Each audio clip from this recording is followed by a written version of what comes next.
think we're streaming.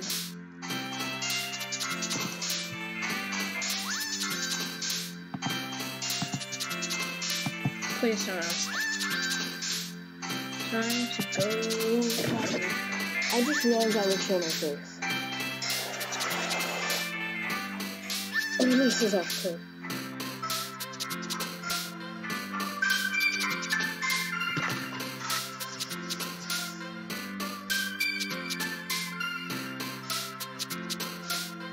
Okay, hi.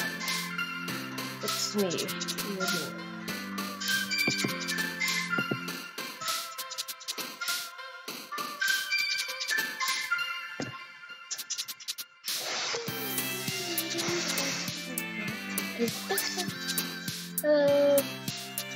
What up? How about chat? Okay, everybody, so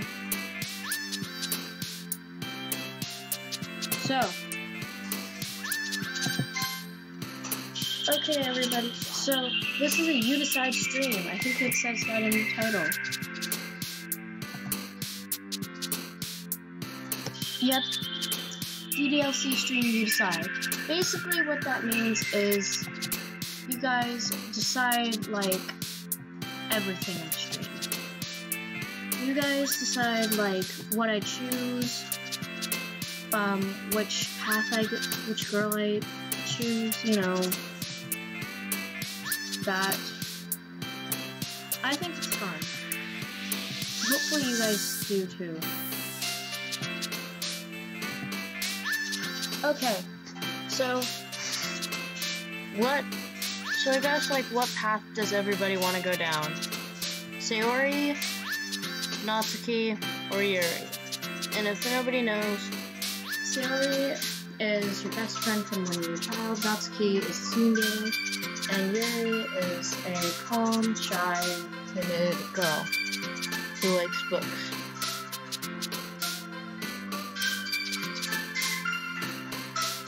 So, I guess choose which girl.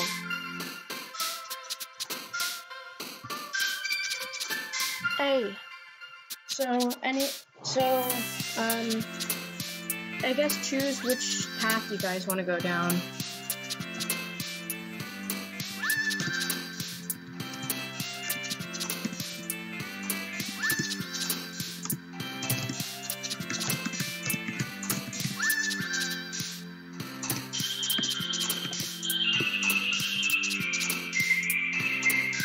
Let me see.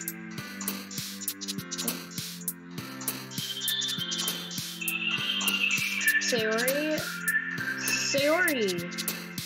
So Sayori is the path that we're going to go down. Okay, everybody put in the chat, which word you want me to do, and I'll see.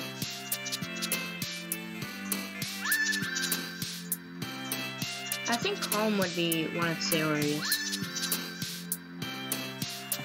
Not sure. Yep, I got it, Sayori.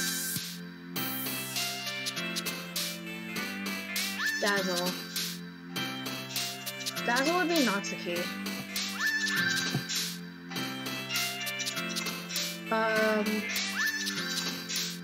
I think Melody would be Natsuki. I'm not sure. Promise would be Sayori. Yep. Melancholy. Nope, that was Yuri. Dang it.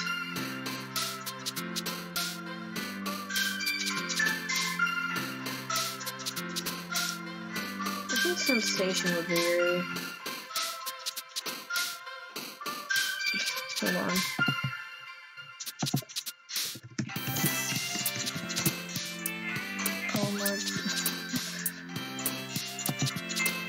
Because I really want to go for Sayori. I haven't gone down her path yet. I've gone down...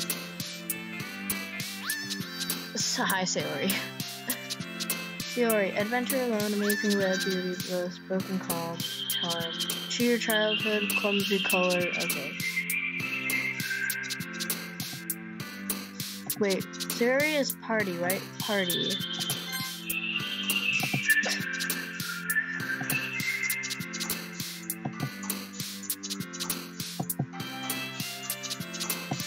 Sayori family.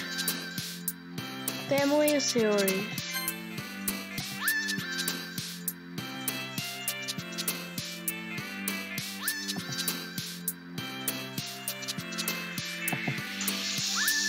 Sunset Sailor.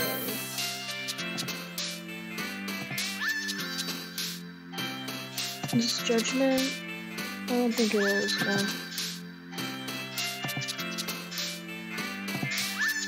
Lucky.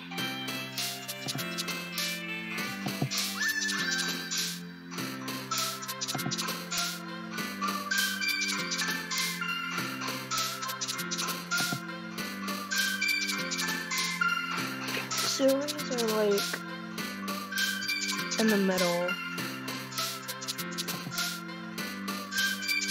I can't find what a series, gosh.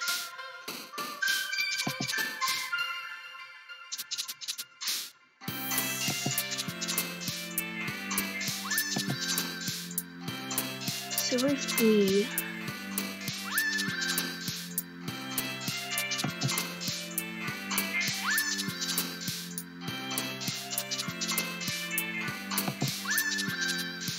Oh, Sarah is Bliss. She clumsy? Of course she's clumsy. She was Adventurer, yeah, Adventurer.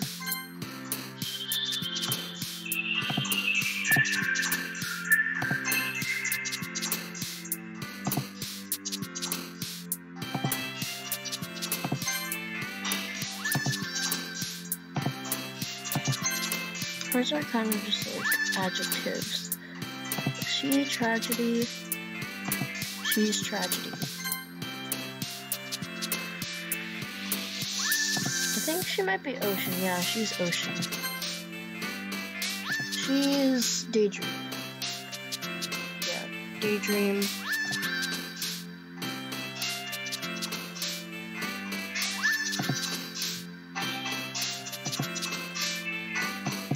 No, she's not Journey.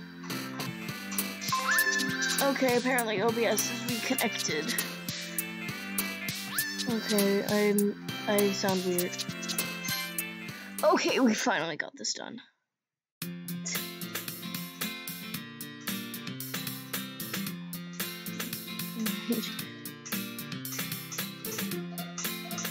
Okay, hi again, Mr. Winter. If you don't know who Mr. Winter is, that's my name.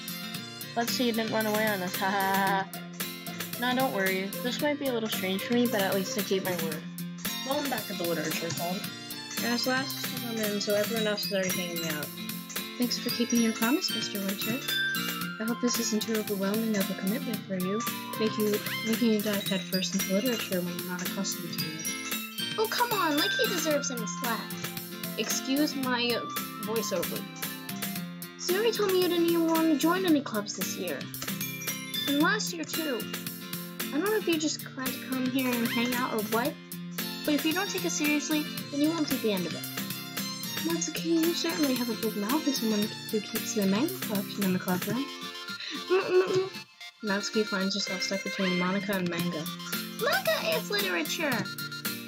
Swiftly defeated, Natsuki pops back into her seat. Don't worry, guys. Mr. Winter always gives it his best as long as he's having fun. I'm not having fun. He helps me with busy work without me even asking, like cooking, cleaning my room. How dependable. Siri, is that because your room... Siri, that's because your room is so messy, it's distracting. You almost set your house on fire once. Monica is love. Monica is life. Is that so? You two are really good friends, aren't you? I might be a little jealous. How come? You and Mr. Winter can be good friends, too. Sayori... As usual, Sayori seems oblivious to the weird situation she just put me into. You just came up with that randomly. Nice. Oh, you're even brought you something today, you know? Wait, Sayori... Eh? Me? I'm sorry, I just moved my laptop. Not really. Don't be shy. It's really nothing. What is it? Never mind. Siri made it sound like a big deal when it's really not. Oh, what do I do? I'm sorry, Yuri, I wasn't thinking. Guess it means it's up to me to rescue the situation. Hey, don't worry about it. First of all, I wasn't expecting anything in the first place. So any nice gesture from you is a pleasant surprise. It'll make me happy no matter what. Is that so? Runny face. Yeah, I won't make a big deal if you don't want it to be. Alright. Well, here. He reaches into her bag and pulls out a book. I didn't want you to feel left out, so I picked out a book that I thought you might enjoy. It's a short read, so it should keep your attention, even if you don't usually read. And we could, discuss it with you. This is how is this girl accidentally being so cute? She even picked out a bookshelf being so like, despite me not reading much. Yay, thank you, I'll definitely read this. Honestly, I'm not a reader at all. Like, I can't find any good books. I guess it's just because I'm picky. Leave in the live chat if you're a good reader, a bad reader, a slow reader, whatever. Yeah. So you can read it at your own pace. What kind of reader are you? Just leave it in the live chat. I'd like to see. Look forward to hearing what you think. Now that everyone's settled in, I expected Monica to kick off some scheduled activities for the club. That doesn't seem to be the case. Sayori and Monica are having a cheery conversation in the corner. Yuri's face is already buried in a book. Can't help but notice her intense expression like she's waiting for this chance. Meanwhile, Natsuki is rummaging around the closet. Man, looks like no one wants to be bothered today. Slunk down into the nearest desk. How am I supposed to occupy myself with something literature related? Telling myself like this. Absolute good one. Nice. Guess I could always read some of the book Gary gave me, but I'm feeling a little too tired to read. I'll probably fall asleep right now. Close my eyes and end up listening in on Sayori's conversation with Monica. We're probably going to seem really lame compared to all the other clubs though. But we can't give up. The festival is our chance to show everyone what literature is all about. The problem is that the idea of a literature club sounds too dense and intellectual. But it's not like that at all, you know? We just need a way of showing that to everyone. Something that speaks to their creative minds.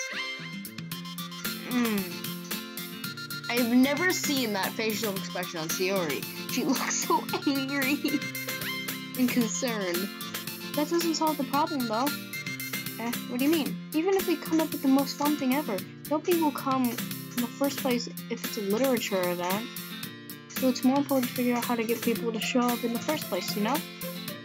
And after they come, we can do the thing to speak to their creative minds. What's this? Sayori is taking this really seriously. It's rare to hear her deliberating like this. Okay, the Sayori route is new to me. I've never done this. I read this book all the way back in fourth grade called Judy Bloom Tales of fourth grade nothing. Oh, I read that! In that case, do you think Food will do the trick? It's really fun. Yeah, it was really fun. What kind? Well, I guess we could. Cupcakes! Good thinking. Natsuki would love to do that. Ah, you're right. Natsuki makes the best cupcakes. That works out perfectly. That wasn't why you suggested it? Cupcakes speak to my creative tummy. Monica looks so concerned. Cupcakes it is then. I'm hungry. Hey, we still need to work out the details of the event itself. Found myself smiling. In the end, Sayori is still her usual self. Hey, Larton! But therein lies the unexpected reason I admire her. Unlike me, who has trouble finding any motivation at all, Sayori can put her smile to things and make them come to life. I suppose that's why I end up letting her get on my case about things. Can't help but wonder what it would be like to see the world through her eyes. Okay, they, them pronouns are out of here. He, him pronouns. Nice. Ugh. I open my eyes to find Sayori's face filling my vision. I nearly fall out of my chair. That's probably the sounds it makes. Sorry. Wait. Actually, I'm not sorry at all. It's your fault for sleeping like that. Jua! This isn't the napping club. Does our school have a napping club? You're staying up late again, aren't you? Now that you're in the club, you're gonna have less time for anime, you know. You'll need to get used to it. Don't say that so loud. I glanced over my shoulder to see if Monica overheard. It's true, though. Yeah. I know. Always looking out for my Sayori. It's what I do best. That's a problem. What about you? You look out for me better than you look out for yourself. You're still oversleeping every day, aren't you? Not every day. That's not very good. I think I just heard humans downstairs. How many days this past week have you gotten up on time? It's a secret. I knew it. Come on. Please give me the benefit of the doubt. Can't even do that. Look, Sayori, it's written all over you. There you go, and says around it himself. How is it written all over me? You're clearly in a rush this morning, with your hair sticking out all around you. Ah. I run my fingertips through the side of Sayori's hair, trying to straighten it out. Man, you really need a brush for this. My hair is just really hard to get right. Same, oh my god. Wow, Sayori, you are like me. I won't fall for that. There's more than just your hair. Look, your bow isn't straight either. There's toothpaste on your collar right there. Try to wipe off the stain with my finger. But nobody would ever notice that. Of course they would. Nobody's going to tell you about it because they don't want to embarrass you. The secret. Fortunately, I don't care about that either. Hey, you meanie. You don't even keep your blazer buttoned up. Seriously, Sayori, why do you think you don't have a boyfriend yet? That's super mean. Sorry, but you'll thank me later. Start to button up her blazer from the bottom. Once you see how much better it looks, you'll change your mind. I explained why you're friends. This is so funny. What is it? Well, just thinking how weird it is to have a friend who does this kind of stuff. Just don't say that. You make me feel weird about it, stupid. It's okay though. I'm happy we're like this. Aren't you? Ah, I guess. Hey, be careful. The button might come off. Why is this one so hard to close? Struggle to fully close the button here. Honestly, this thing didn't fit you properly. It did when I bought it. If you ever buttoned it, you would have noticed sooner that it doesn't fit you anymore. What are you smiling about? We're skipping that line. Don't say that out loud. Anyway, you look much better now, so, why does it feel so strange to see you Sayori's blazer buttoned up like that? But it's so stuffy. Oof. It's not worth it at all. Very hastily unbuttons her blazer once and, Phew. That's so much better. Sarah puts her arms out and twirls around. If you keep it unbuttoned, then I won't get a boyfriend. What kind of logic is that? Why are you saying that like it's a good thing? Because if I had a boyfriend, then he wouldn't even let you do things like this. And you take better care of me than anyone else would anyway. So that's why I'm keeping it unbuttoned. Demonetized. Stop saying all these embarrassing things. I didn't say anything embarrassing. Jeez. Well, anyway, just focus on trying to wake up a little earlier. Only if you focus on going to bed earlier. Fine. It's a deal. Guess we really are better at taking care of each other than we are taking care of ourselves. Yeah, I guess so, huh? Maybe you should come wake me up in the morning. You doing it again, Sayori? Oh, but I was joking that time. Man, it's impossible to tell with you sometimes. Okay, everyone. Monaco suddenly calls out. Why don't we share the poems we wrote now? Yay! Mr. Winter, I can't wait to read yours. Yeah, same. I feel so enthusiastic, but Sayori still trots away to retrieve her poem. By the way, didn't you remember to write a poem last night? Yeah. My relaxation ends. Can't believe I agreed to do something so embarrassing. Couldn't really find much inspiration since I've never done this before. Well, now that everyone's ready to read, why don't you go find someone to share with? Can't wait! Sayori and Monica enthusiastically pull out their poems. Sayori's is on a wrinkled sheet of loose leaf torn from a spiral notebook. On the other hand, Monica wrote hers in a composition notebook. It's hard to see Monica's pristine handwriting from where I sit. Natsuki and Yuri reluctantly comply as well, reaching into their bags. I do the same myself. Definitely Sayori. I'm definitely most comfortable with sharing it with Sayori first. She's my good friend after all. Oh my goodness! This is so good, Mr. Winter. Eh? I love it. I had no idea you were such a good writer. Sorry? You must be seriously overreacting. I'm not a good writer at all. I honestly have no idea what I'm doing. Well, maybe that's why. Because I have no idea what I like either. Chewie, my friend! Bestie! I can't type.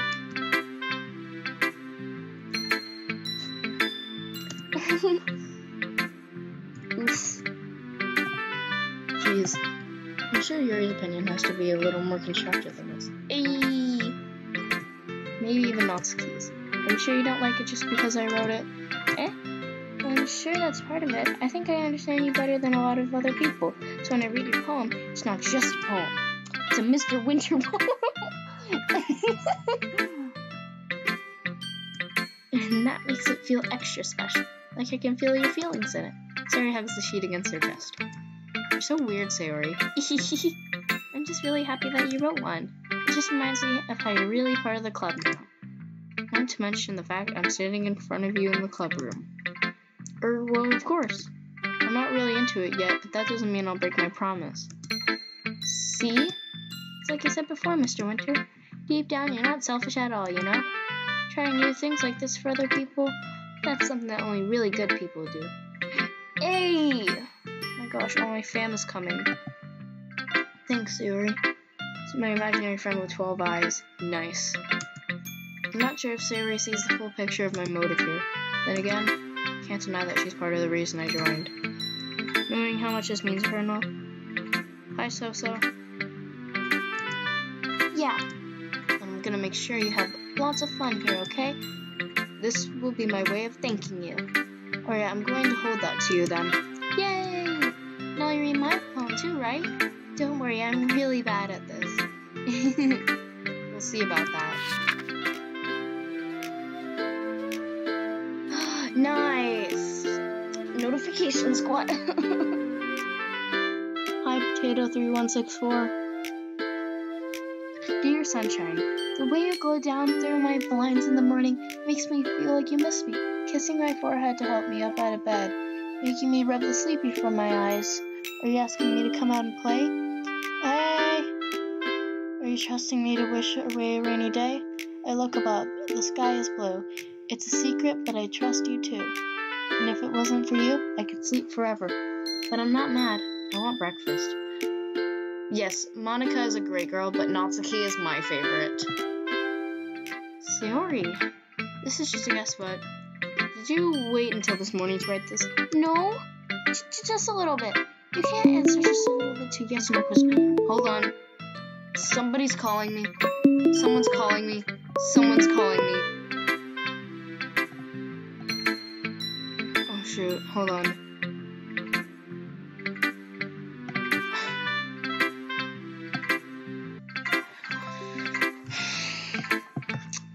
Yuri's good, but honestly, I prefer Natsuki overall. I forgot to do it last night.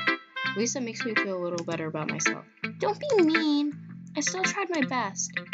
Yeah. I didn't mean to say that it was a bad poem. It came out nice, or how should I put it? It just sounds like you. Really? Yeah. Especially that last line. I made eggs and toast, even though you were late to school. It's bad to skip breakfast. I get all cranky. Well, I guess there's no point in arguing. Anyway, thanks for showing me. This was so much fun. Monica's the best. Yeah. The next time, I won't forget. And I'm going to write the best poem ever. Well, I guess I look forward to it. Sayori's so cute. Show it to Monica. Hi, Mr. Winter. Having a good time so far? Yeah. Good, glad to hear it. By the way, since you're new and everything, if you ever have any suggestions for the club, like new activities or things we can do better, I'm always listening. Don't be afraid to bring things up, okay? Alright, I'll keep that in mind. Of course I will be afraid to bring things up. I'm much better off just going with the flow until I'm more settled in. Anyway, want to share your poem with me? It's kind of embarrassing, but I guess I have to. Don't worry, Mr. Winter. We're all a little embarrassed today, you know? but that's the sort of barrier that we'll all learn to get past soon. He grew 36 more eyes. Wow. Yeah, that's true. And Monica, my poem. I like this one. It makes me think of something Sayori would like. Is that so? You and Sayori are really good friends, right? I wouldn't be surprised if you had these sort of things in common. Well, we may be good friends, but Sayori and I are actually really different. Well, that may be the case. But maybe there are also some similarities that you wouldn't expect. The way she talks about you, it sounds like the two of you really care about each other's well-being. Even if you show it in different ways, it ends up being more similar than you think. So that's the kind of vibe I get when reading your poem. She gets Sayori vibes. But you can't see it because my webcam isn't on, but I'm doing the okay sign. You sure you're not reading it into it too much? I could be. Oh my god. Oh gosh, I sound like Gary. In any case, Sayori's writing has kind of a gentle feel to it. I can tell that she likes exploring with emotions like happiness and sadness. Who knew that someone so happy would enjoy sad things too? Sayori vibes.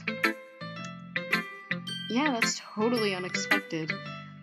Well, to each, I don't even know what that said. And you shouldn't be afraid to experiment a little bit either.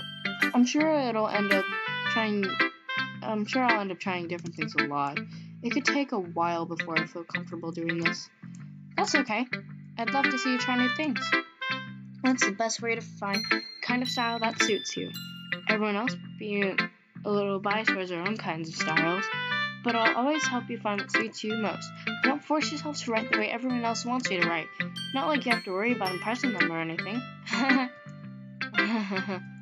Anyway, do you want to read my poem now? Don't worry, I'm not very good. You sound pretty confident for someone who claims to not be very good. Well, that's because I have to sound confident. It doesn't mean I always feel that way, you know? I see. Well, let's read it then. Hole in the wall. It couldn't have been me. See the direction the spackle protrudes? A noisy neighbor? An angry boyfriend? I'll never know. I wasn't home. I peer inside for a clue. No! I can't see! A reel, blind like a film left out in the sun. But it's too late. My retina's already scorched with a permanent copy of a meaningless image.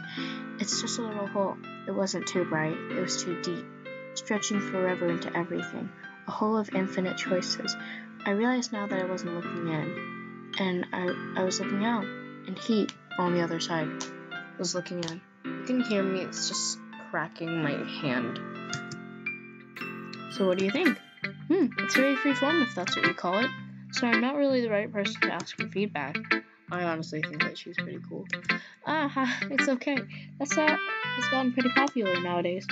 That is, a lot of poems have been putting emphasis on the timing between words and lines. When performed out loud, it can be really powerful. What was the inspiration behind this one? Well, I'm not sure if I know how to put it. I guess you could say I had some kind of epiphany recently. It's been influencing my poems a lot. I know what this is, and people who have played this before or have watched somebody play it, they know what I'm talking about. So yeah. An epiphany? Yeah, something like that. Kind of nerds talk about deep stuff like that because it's kind of coming out in a strong way. Maybe after everyone is better friends with each other.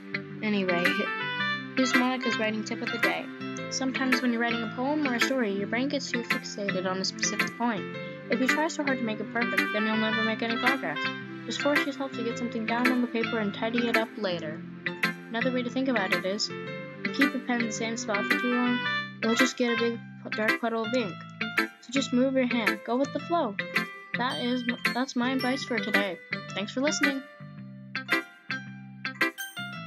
I'm gonna show it to Natsuki. Well, it's about what I expected from someone like you. That's a little blunt. Well, excuse me. It's not like I said it was bad. I just didn't evoke any emotions. So basically, it's not cute enough for your tastes. Do you want to get smacked? I'll pass. Anyway, I guess I need to show you mine. Not that you'll like it. Eagles can fly. Monkeys can climb. Crickets can leap. Horses can race. Owls can see. Cheetahs can run. Eagles can fly. People can try. But that's about it. Yeah, I told you that you weren't gonna like it. Natsuki, stop hurting my feelings. I like it. What? Just be honest. I am. Why are you so convinced that I wouldn't like it? Well, because everyone in high school thinks that writing has to be all sophisticated and stuff. So people don't even take my writing seriously. But isn't the point of poems for people to express themselves? Your writing style wouldn't make your message any less valid. Yes, exactly. I like it when it's easy to read, but it hits you hard. Like in this poem. Seeing everyone around you do great things can be really disheartening. So I decided to write about it. Yeah, I understand. The other nice thing about simple writing is that it puts more weight on the wordplay. Like I set up for a rhyme at the end, but then I made it fall flat on purpose. It helps bring out the feeling in the last line. So you did? I guess more went into it than I realized. That's what it means to be a pro. I love other Dokis, but Monica. I'm glad you learned something. Didn't expect that from the youngest one here, did you? Yeah, I guess not. Sad to humor her with that last comment. I don't really care how old everyone is, but if Natsuki is feeling proud, then I won't take that away from her. I'm so nice, Yuri. Yuri stares at the poem. A minute passes, more than enough time for her to finish reading. Oh, sorry, I forgot to start speaking. It's fine, don't force yourself.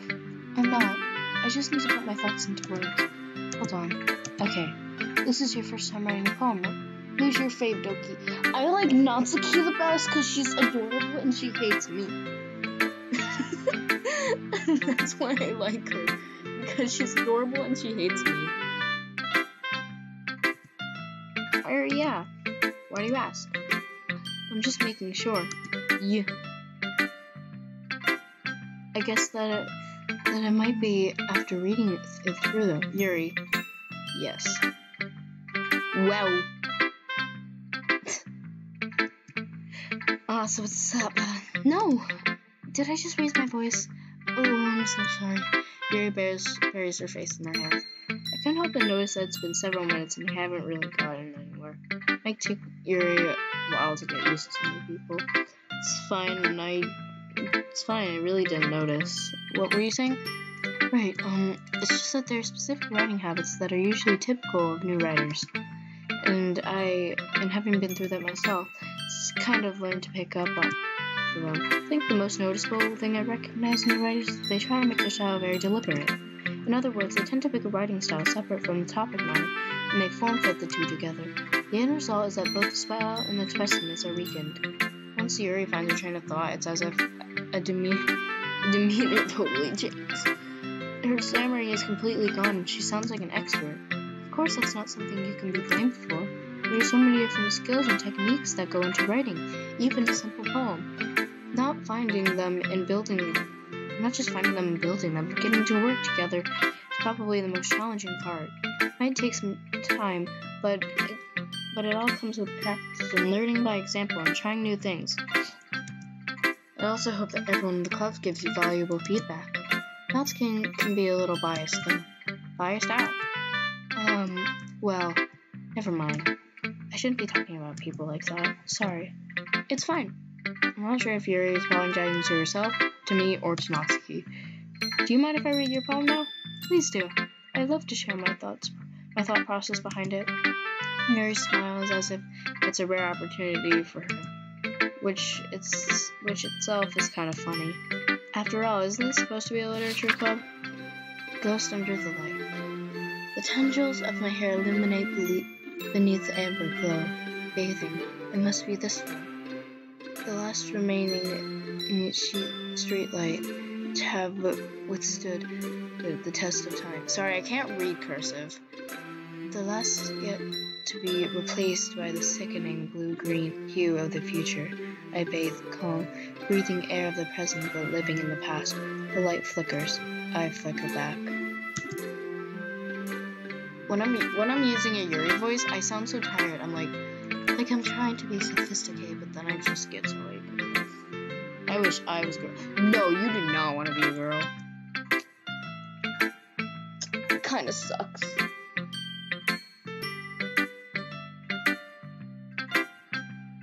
I'm sorry, I have such terrible handwriting. What? I wasn't thinking that at all. But it took you a long time to read. Well, I just don't read script very often. I actually think your handwriting is pretty. Eh? That's a relief. Also, I like the poem. Even though it's short, it's really descriptive. It wasn't too short. I usually write longer poems. Not at all. I'm really glad you liked it. I'll be honest, since it's our first time sharing, I wanted to write something a little more mild. Something easy to digest, I suppose. Are you into ghost story? Actually, the story isn't about a ghost at all, Mr. Winter. Really? I must have totally missed the point. Well, I suppose you did only glance over. You did only glance over it after all. But remember that poets often express their own thoughts and feelings and experiences in their work. Is it really? It is awful.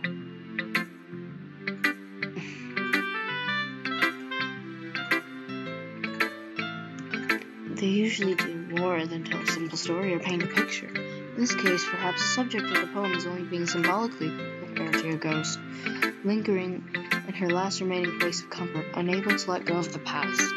Mood! Soon to be left with nothing. That is a lot more solemn putting it that way. I haven't even thought of it like that. That's impressive. It's nothing away. What makes me happy to that you think that. Just remember that it won't be long before you pick up on these things too. Yeah, maybe you're right. I guess I'll have to keep trying. Counting on you. Yours is so long, gosh. Phew, guess that's everyone. Glance around the room. It was a little more stressful than I anticipated. Honestly, I feel bad, even though being a boy is kind of bad. Kind of bad? Well, we have it like awful. I'm not gonna say why because it's gonna make me uncomfortable to state all the reasons.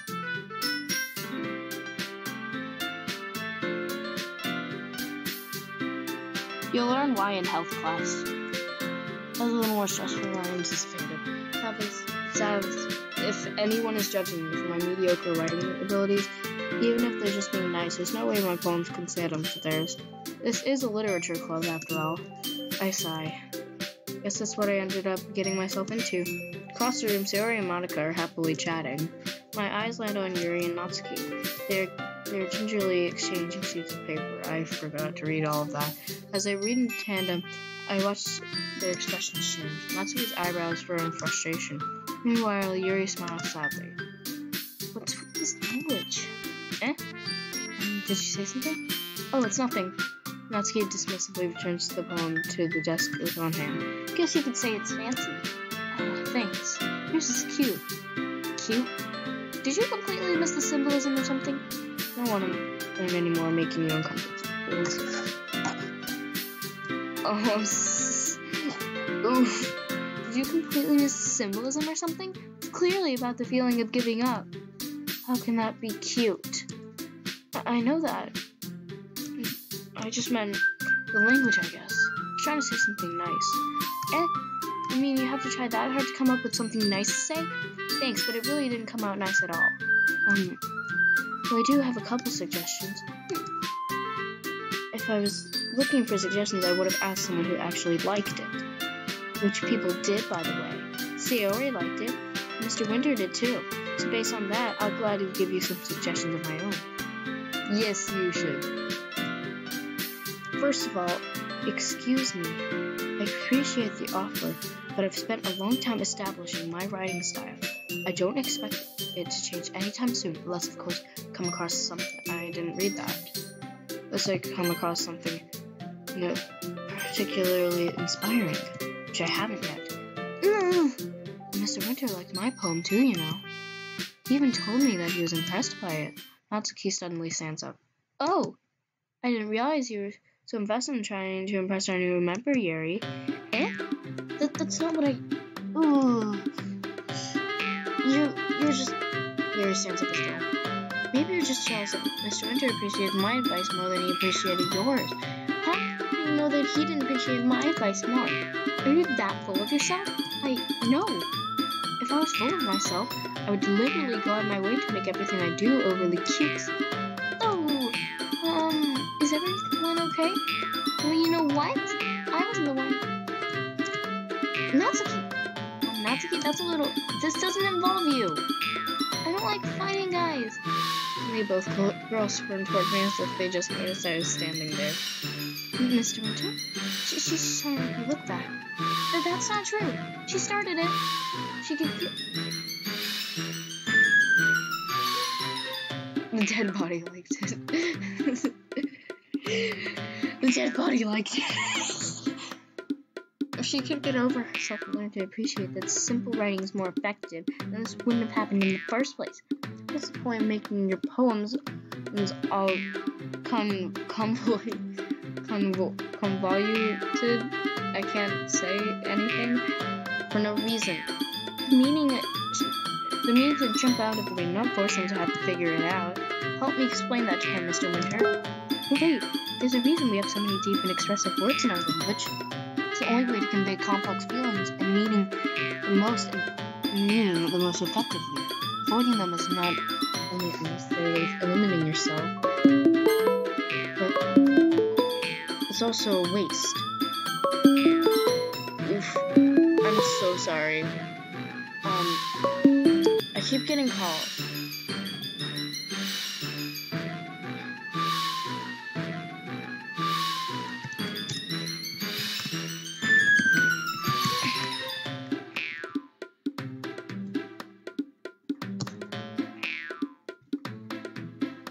My friendos are trying to call me.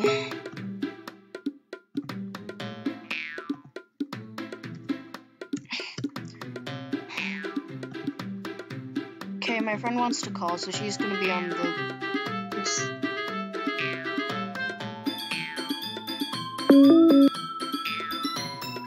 Hey. Hi. I'm live streaming playing a game, so this is going to be weird, because I'm just going to kind of be, like, talking in the background. Oof, okay. Actually, I think I have to edit a YouTube video. Oof. I'm gonna go grab my iPad. I'll be right back. Okay. By the way, hi Terrence fans. Don't say my name. Oh, sorry. Just call me Puppy. Okay, Puppy. Yeah. You understand that, right, Mr. Winter? Well, how did I get dragged into this in the first place? It's not like I know anything about writing, but whomever I agree with, they'll probably think more highly of me. So of course that's going to be Natsuki. Natsuki glares at me, drying up any words I had in my mouth. So instead I turn to Yuri. But Yuri's expression is so defenseless that I can't bring myself to say anything to her. Sayori! Yeah. Everyone's fighting is making Sayori uncomfortable. Wait, you can call people on PC? This isn't... Yeah, this is a PC. It's on Google Hangouts. How can the two of you keep fighting like this when you're making your friend feel like this? Oh, did I accidentally press on Discord? Mr. Winter? Well, that's her problem. This isn't about her. I agree. It's unfair for others to interject their own feelings into a conflict.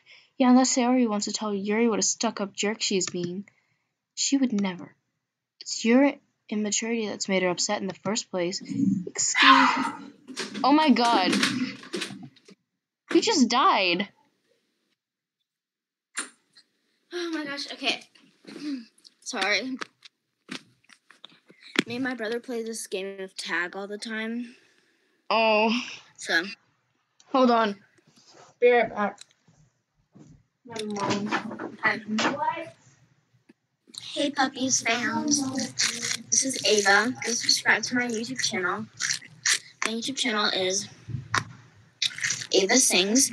And I'm a savage on there, so make sure to go subscribe and like all of my videos.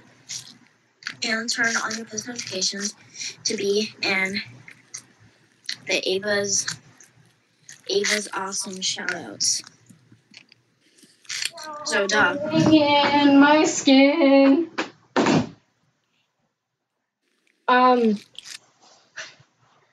Just saying, Ava. Wait, I think it's October 1st. No, it's September 29th.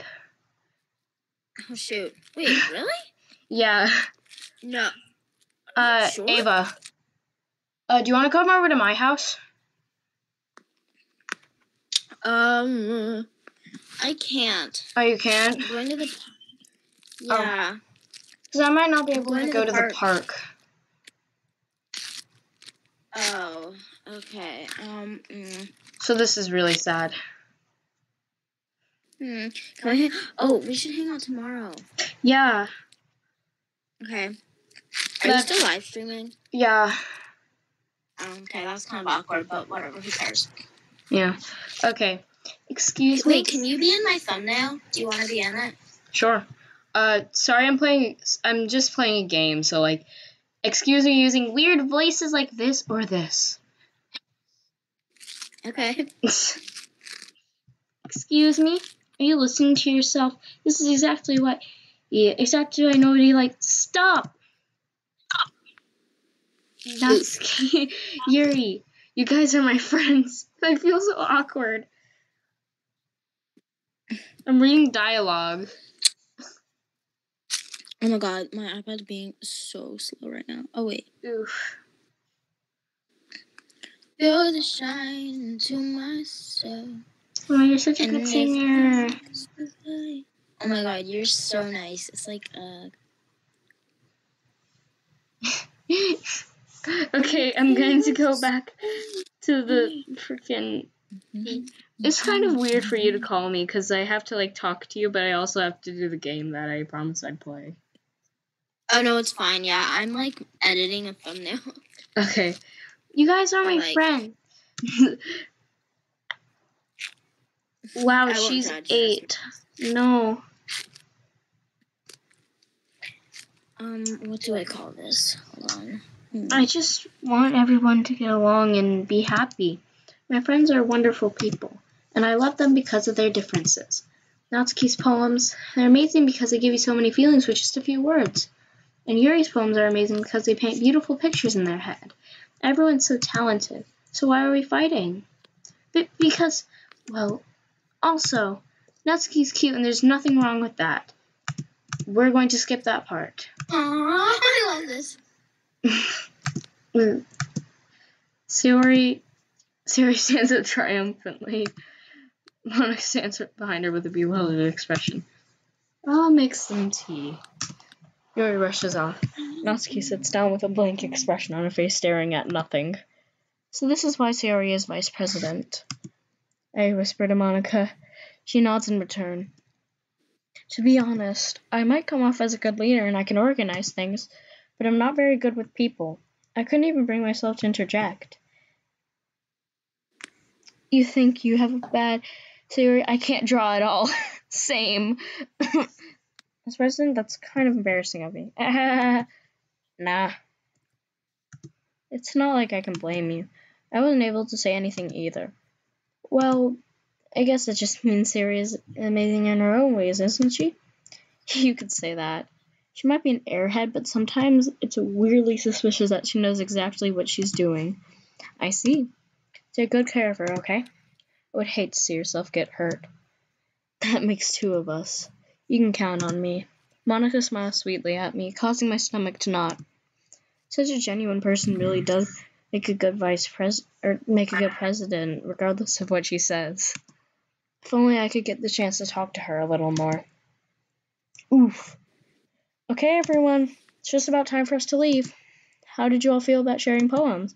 It was a lot of fun. Well, I'd say it was worth it. It was all right. Well, mostly. Mr. Winter, how about you? Yeah, I'd say about the same. It was a neat thing to talk with everyone. I can hear Siri in the background.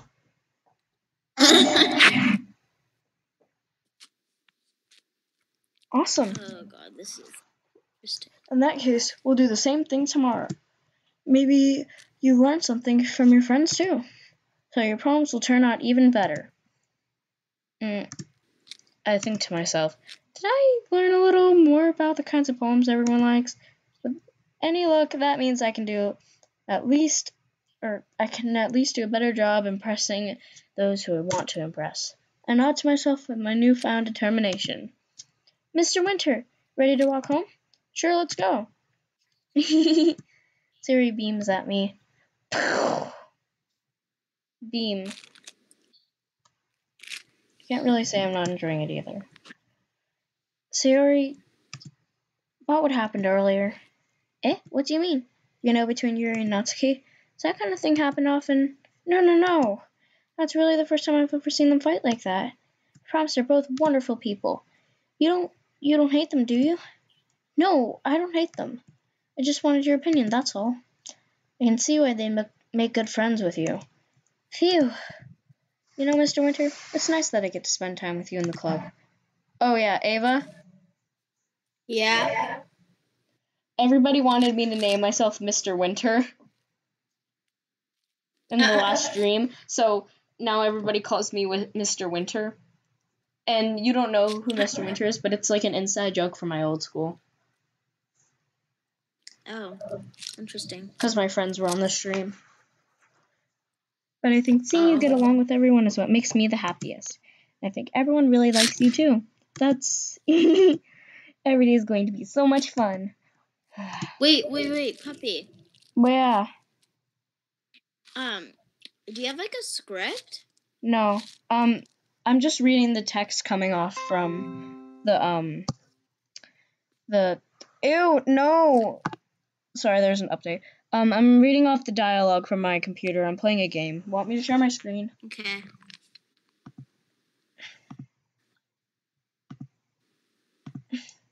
Share screen, share. Okay. And I also have the live chat up. Oh. Okay. Okay, wait, can I call you back in a few minutes? Because I need to check in with Cedar. Yeah. To ask her if she's going. Okay. I'll be right back. Okay, bye.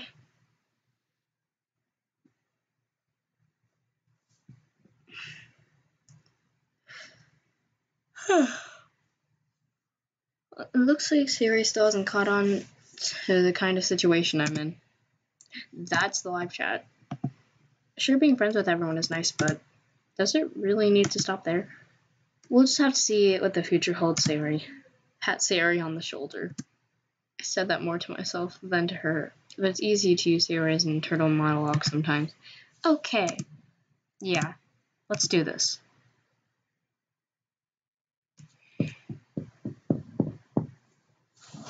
Yes.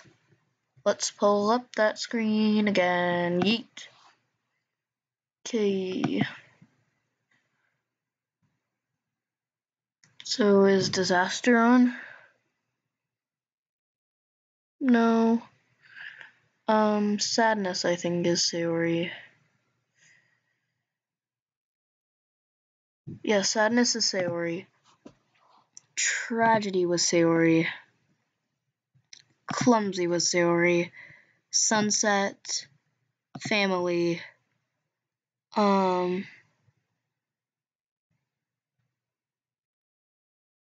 Is Flower Sayori? Flower Sayori. Maybe Destiny Sayori? Nope. Is Climax her?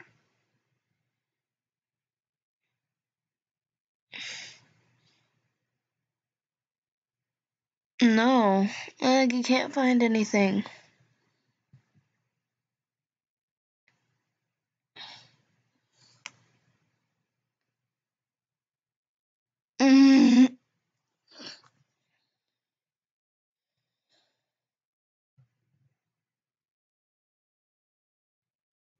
Sarah isn't pure. That sounded weird. She anger? No. Okay, can't find one that's her.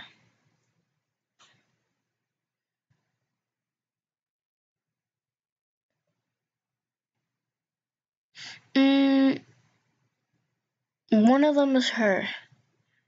I don't think it would be marriage, though. No, it is marriage. Childhood I remember seeing was her. grief.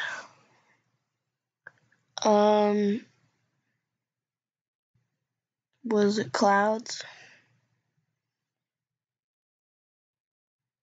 It's charm. Charm is her.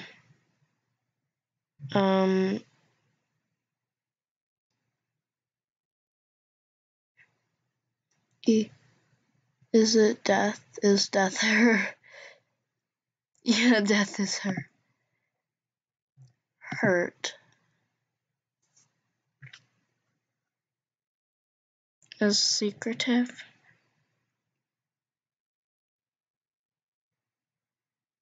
Nope. Oh, eating eggs is yucky. Yes.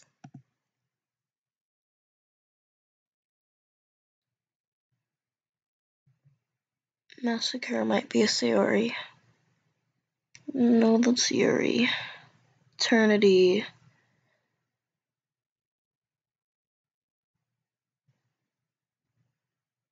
Waterfall. Waterfall might be Sayori.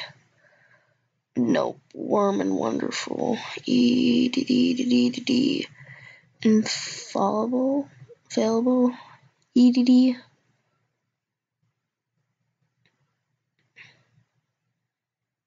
No, I don't see it. This is taking so. Oh, hey, what's up?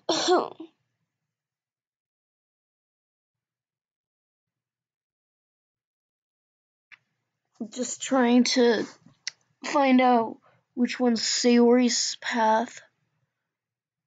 Ooh. Is vacation on? Hold on. I'm gonna.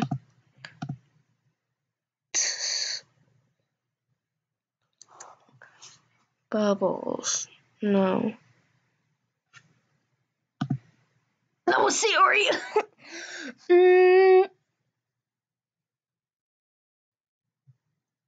Here. Cry. Defeat. No, that's Yuri. I want to do one that's Natsuki, just to do that. And summer. Cries in 14 different languages. Sorry that this wasn't moving. I just wanted to do Sayori's path. Never done it. I have this scratch and I keep itching it and I don't want to itch it. Another day passed in time for the club meeting already. I've already gotten a little more comfortable here over the past couple of days. Entering the club room, the usual scene greets me. Hi, Mr. Winter. Yo, Sayori. Looks like you're in a good mood today. Those are my favorite lines. Oops, I'm bleeding. Yep, I'm bleeding. Yeet, yeet, yeet, yeet. I'm still not used to being in the club, that's all. I see. It's a pretty simple thing to get you in a good mood, but I guess it's always simple things with you anyways. Speaking of which, I'm kind of hungry. Will you come with me to buy a snack? No thanks. That doesn't smell like you at all. Oh yes, I love your in-game name, Mr. Winter. I have my reasons. Why don't we take a look at your purse, Sayori? Why that all of a sudden? No reason really. I just wanted to look at it. Sayori nervously retrieves her coin. She fumbles with the latch and gets it open.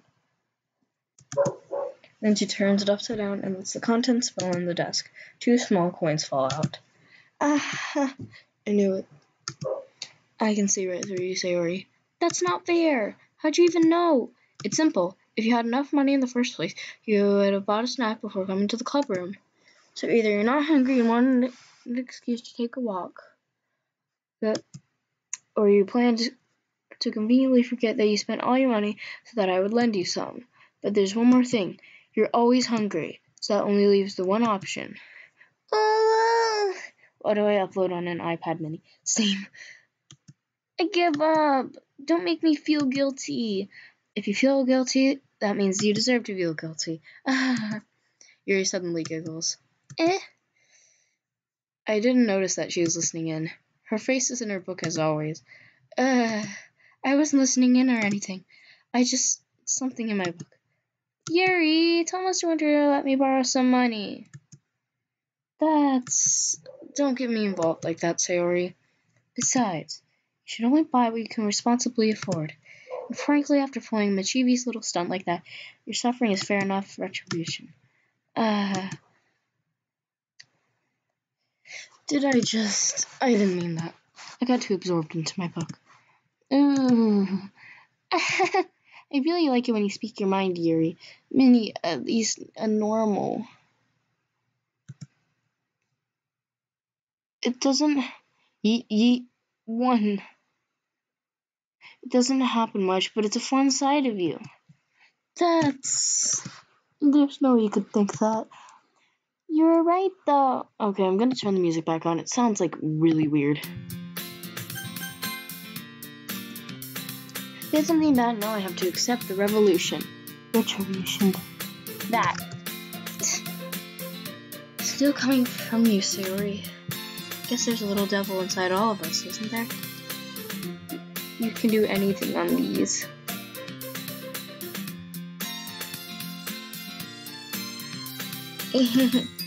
Don't let her fool you. Sayori knows exactly what she's doing. After all, she told you guys she was bringing me to the club even before she told me. But you wouldn't have come if it weren't for the cupcakes. So I had to trick Natsuki into making them. Come on, give me more credit than that, Sayori. Flap. Yeah! You know, or something smacks her in the face and tumbles onto the desk. Ow! What was... A cookie? Sure enough, it's a giant cookie wrapped in plastic. Sayori glances around. Is this a miracle? It's because I paid my restitution. Retribution. Actually, that one almost worked. Oh dear, Mr. Winter. I was just gonna give it to you. Then I heard you blab about the cupcakes. Winter. It was totally worth seeing your reaction. No, I should change my name to Mr. Winger. Natsuki, that was so nice of you. I'm so happy. Sayori hugs the cookie. Jeez, just eat it. Sayori rapidly tears open the wrapper and takes a big bite. So good. Sayori suddenly claps her hands over her mouth. I bit my tongue. You're going through a lot over just one cookie. You can't screen record, you can't flash it, you can't call anyone. Oh. Natsuki takes a bite of her own cookie. Oh, yours looks really good too, Natsuki. Can I try it? Jeez, beggars can't be choosers. But yours is chocolate. Yeah, why do you think I gave you that one? FN minis are such a mood.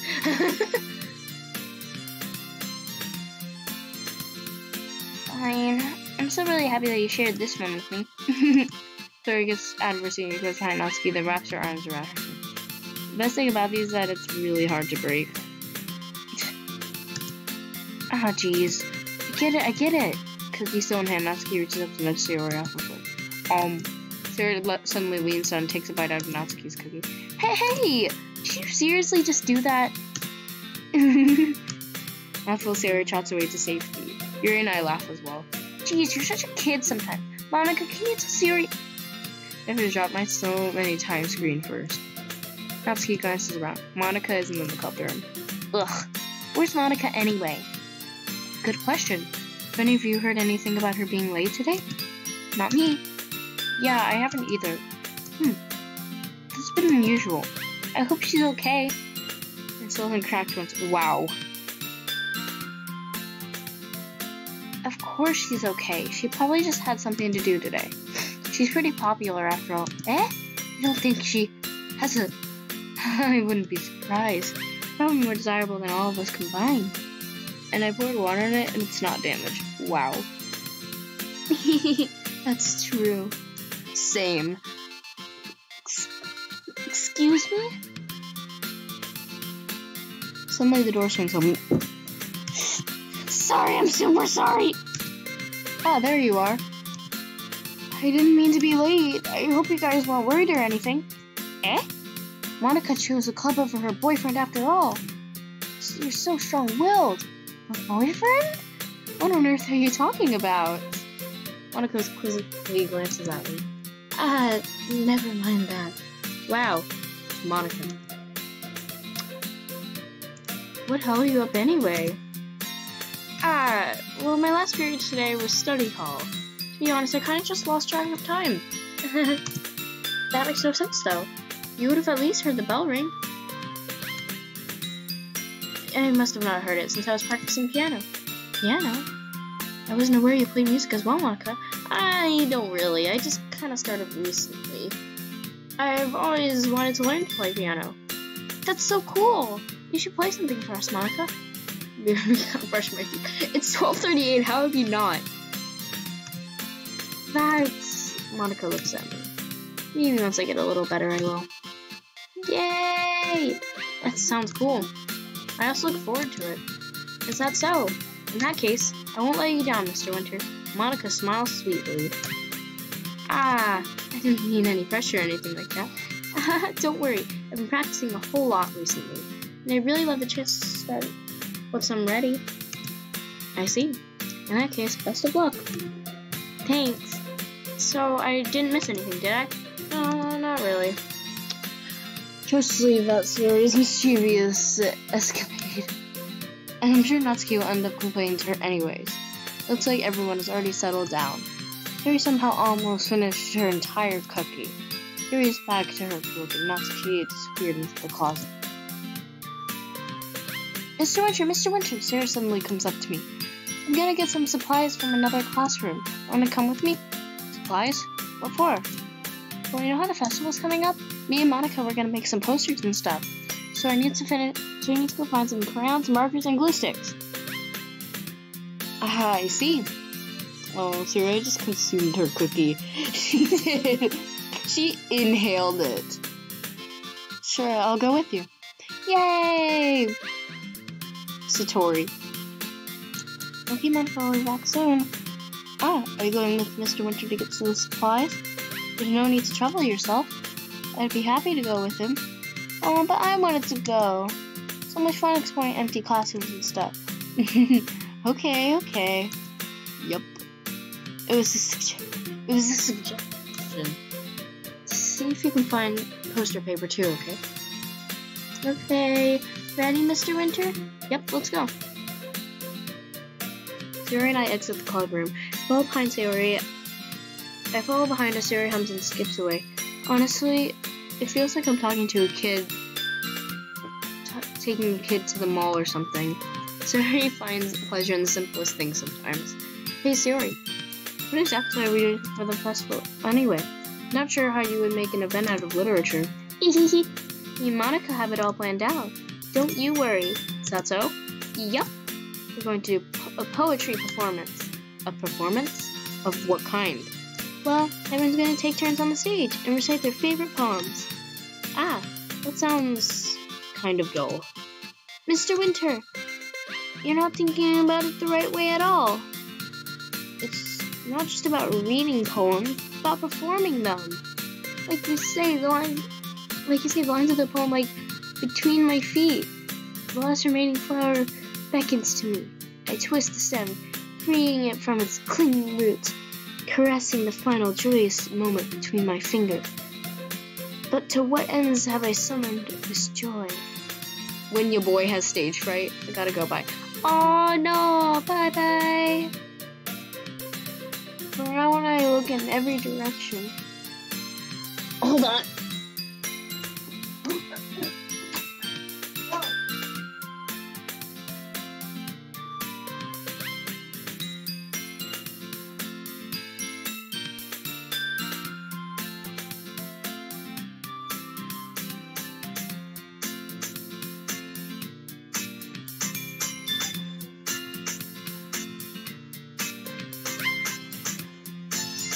Okay, I'll have to be right back for about, 15 minutes. Maybe 10. Because I am going to eat lunch.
Okay, change of plans. I'm back. The one preposterous field before me is but a barren wasteland. Like that. Sorry. How do I put this? I'm sure it's just me, but it's impossible for me to take you seriously when you talk like that. I mean, I'm working super hard on this, you know? I know. Just meant that it's a pretty unordinary contrast to your cute self. Don't say that, it's embarrassing. But I guess this means I'm doing a good job. Yeah, I guess so. I'm so excited. The festival is going to be so much fun. Sarah spins herself around in the hallway again. Hey, Mr. Winter, this classroom over here is empty. Let's begin the mission. Mission, eh? It's been a long time since I've spent time with Zuri like this. But in the end, she hasn't changed one bit. She's nothing but a ball of sunshine drawing happy vibes from the world around her.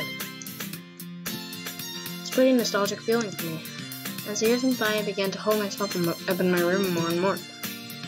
Going adventuring with Zuri brings out a special sort of feeling I forgot I had in me. Two of us enter the classroom. Zuri heads straight to the closet and I follow. Let's see what we have in here. Crayons! Zuri pulls out a box full of crayons off the shelf. They're the best brand too. They're kind of dirty though. Zuri starts pulling various crayons out of the box, reading the color names. Alright, that's one down. Don't get distracted, we still need to find. Wait, I'm looking for my favorite color. Fine. Then at least move aside so I can look for the poster paper. I dropped them by accident. Smack. Yeah! She bends over and smacks her forehead right into the shelf. She falls to the floor and the crayons spill all over her lap. Ow. You okay? My forehead. Zuri clutches her forehead. Jeez, Sayori. It's just like you, isn't it? Come on, let me see. Since Sayori is sitting on the floor, grab her by the waist and pull her out of the closet. You have to move your hand, Sayori. But it hurts! Just do it for a second. Sayori slowly releases her hand from the forehead. I gently brush her bangs to the side. Ow! Sorry. There's a huge red mark in the center of her forehead. A bump is starting to form as well. Man, that's gonna swell up. I should find you some ice. Mr. Winter? Where would I even find ice around this time? Well, I guess a cold drink will do. You don't have to. I'm fine with looking like a unicorn. Even one thing from saying Sarah makes a silly joke. What are you saying? Be right back, okay? Okay. I pat Sarah on the shoulder and run out into the hallway. Locust, the nearest vending machine. What should I get? Doesn't really matter since it'll be used as an ice pack rather than to drink. I know Sarah likes apple juice, so I purchased that one. In just a moment, I'm already running to the classroom where I left Sayori. She has one palm on her forehead and using the other hand to clumsily scoop crayons back into the box. At least they were already in the wrong spots before I spilled them. Sayori here. Hand Sarah the bottle of apple juice. It's nice and cold. Sayori opens the cap and starts drinking from it. Sayori, what are you doing? It's for your forehead, idiot. Ah, sorry, I forgot. How hard did you hit your head? Sayori places the bottle against the bump on her forehead. It stings. Just bear with it. It'll feel better soon. Looks like you cleaned up most of the crayons. That's good. Hey, Mr. Winter. This kind of reminds you of growing up, doesn't it? What do you mean? How we used to play outside all the time. I would always try to keeping up with you. You were kind of oblivious in some ways. Like I usually fell behind or had trouble climbing on the things you did. But sometimes when I tried to do the things I couldn't, I would get myself hurt. I'd fall and scrape myself or whatever. I'd start crying really hard.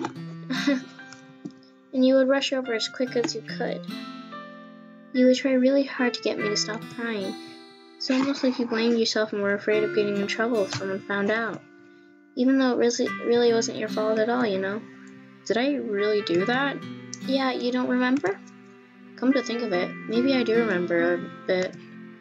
Guess I was always so focused on my games that I didn't pay enough attention to you. So in a way, it was my fault. Like, yeah, kind of like this time too. If I wasn't rushing you out of the closet, you probably wouldn't have hit your head. Mr. Winter, I don't think you realize it, but you're always thinking about other people. Even after all these years, you're rushing to help me even though I'm just being clumsy. You're really a sweetheart. Don't call me that. And I really don't do the kind of thing all the time. Guess just when it comes to you, it just feels natural. Before I even know it, I'm treating you like that. Guess that's what happens when you've been friends for so long. Really? Maybe you're right. Mr. Winter, I'm so glad that nothing's changed between us. So, do you think it'll be like this forever? Forever? If I'm honest to myself, there's no telling where we'll end up at college or after that. So it wouldn't be fair for me to make any promises, but, well, I hope so. It's been this long already, right? Can't imagine you ever changing, so my hopes are up. I'm so happy. Suri has a whimsical expression in her eyes.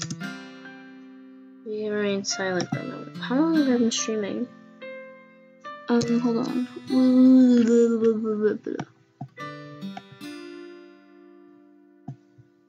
I've been live for an hour and 20 minutes. We remain silent for a moment. She's so silly and clumsy on the outside that when I see her in deep thought like this, it makes me not want to disturb her. Guess we should go back. I don't want to worry Monica, you know. Good luck with that. She's gonna see your forehead either way. Not if I hide it under my bangs.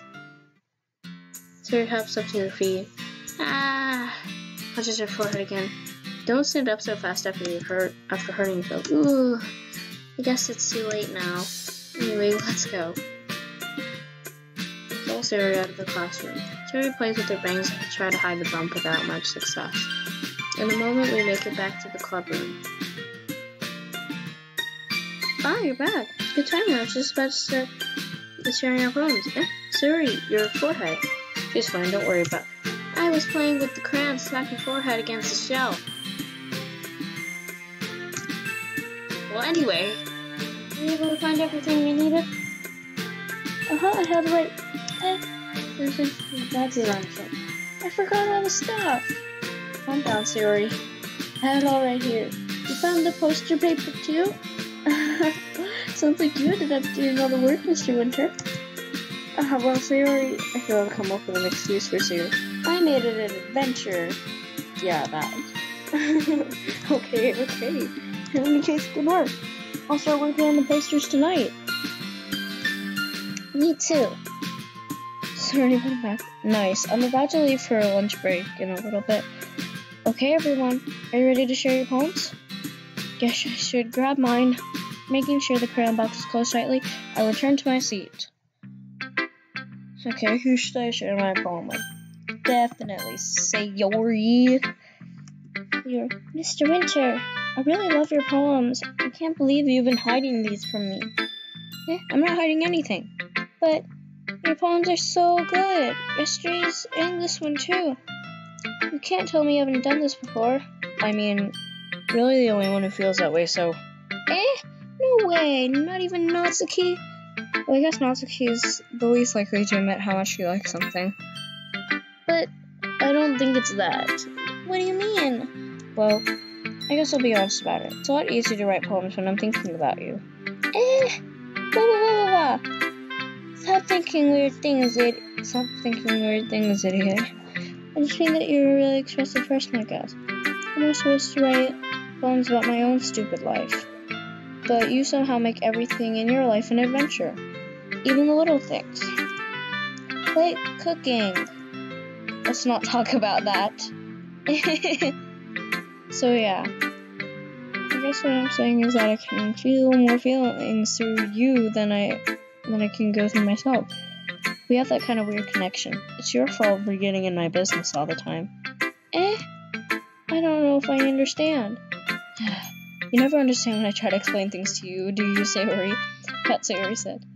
Yeah, hey! I'm not a kid, you know. You sure about that? Maybe. Sarah starts fiddling with her pencil between her hands. Hey, Mr. Winter, will you give me your poem? I kind of want to keep it. Huh? Why? Because, well, it's the first time you've written something for me. Sarah, you completely misunderstood. I didn't write this for you. Are you even listening anymore? Well, whatever. I'll give it to you when we go home. Really? Snap. Ah! I broke my pencil! Sarah hastily bends down to pick up the piece sheet off. Being inattentive of her surroundings, she bumps right into me. Sorry. It's fine. I'll get it for you. Bend down and pick up the broken pencil. Sarah clutches the desk beside her to support herself, knees shaking. I'm a little clumsy today. Let's sit down, Sayori. Yeah. I grabbed Sayori's arm and stood at the desk. Anyway, I still haven't read your poem. Oh, sorry, I forgot about that. But it's not as good as yours. Jeez, don't worry. I'm sure I'll like it. Bottles. Pop off my scalp like the lid of a cookie jar. The secret place where I keep all my dreams. Little balls of sunshine, all rubbing together like a bundle of kittens.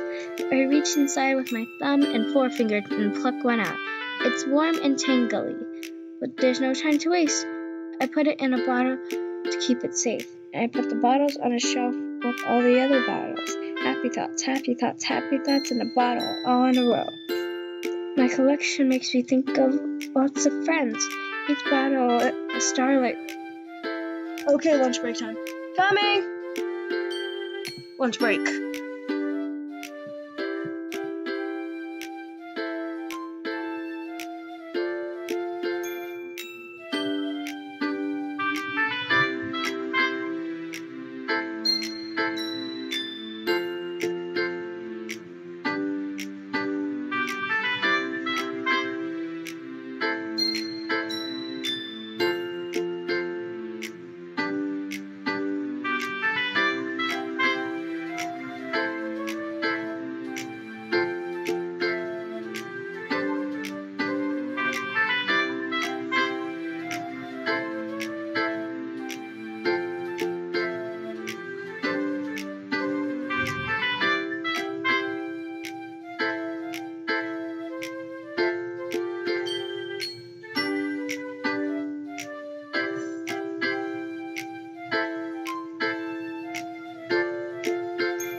I'm back.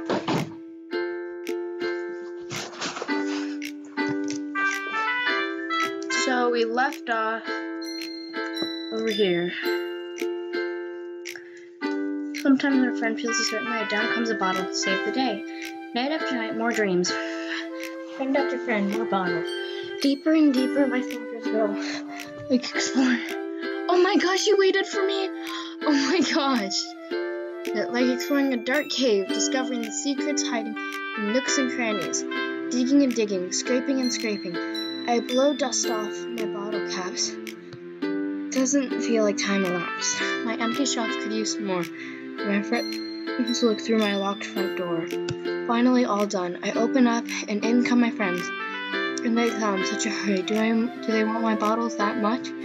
I frantically pull them down from the shelf, one after the other, holding them out to each and every friend, each and every bottle. But every time I let one go, it shatters against the tile beneath my feet. Happy thoughts, happy thoughts, happy thoughts. It shards all over the floor. They're supposed to be for my friends who aren't smiling. They're all shouting, pleading, something, but all I hear is echo, echo, echo, echo inside my head. Holy crap. Sorry, did you really write this? Of course I did. Didn't I tell you yesterday I was going to write the best poem ever? Yeah, but I didn't expect something like this coming from you.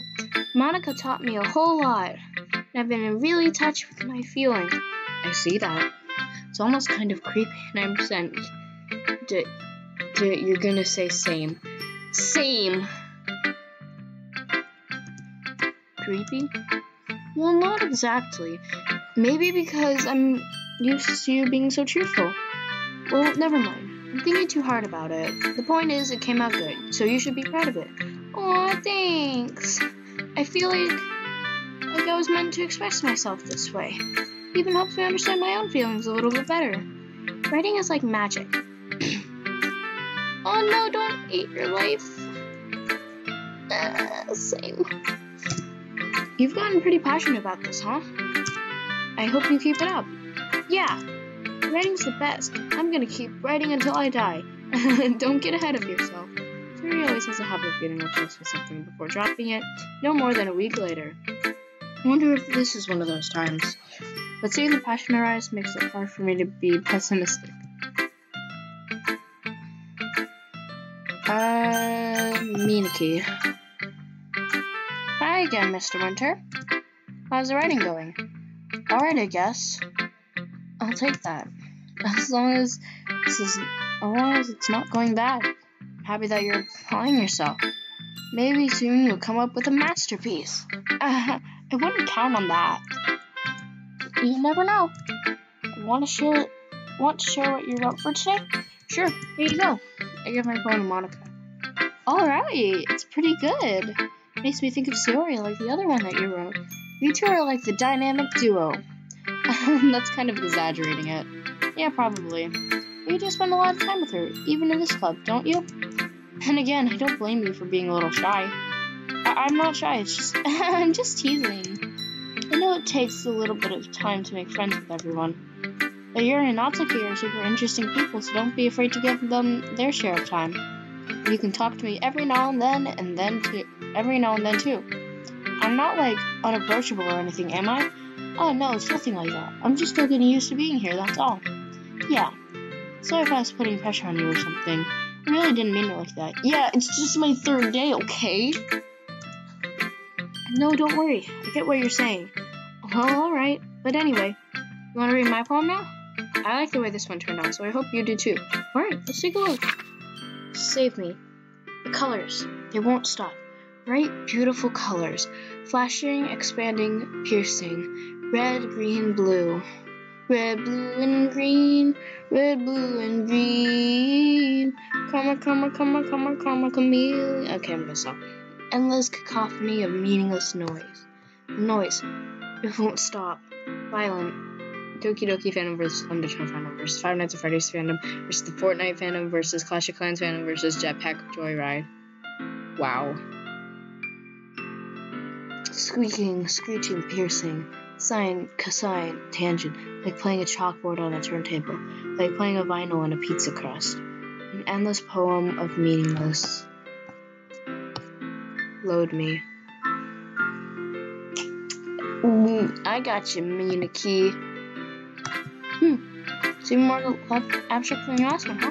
I guess it's just the way I write. I'm sorry if you don't like it. No, I never said that. It's just kind of thing I've never really seen before, I guess. Kind of like playing with my space on the paper. Choosing where and how you use space your words can totally change the mood of the poem. Almost like magic. The way I wrote the lines really short makes me feel like they're trying to speak over the noise. I see. It's so hard for me to tell what it's about, though. Sometimes asking what a poem about isn't the right question. A poem can be as abstract as a physical expression of a feeling, or a conversation with the reader. So putting it that way, not every poem is about something. Anyway, here's Monica's writing tip of the day. Undertale's turn. Undertale uses Frisk extorial ships on finale. What?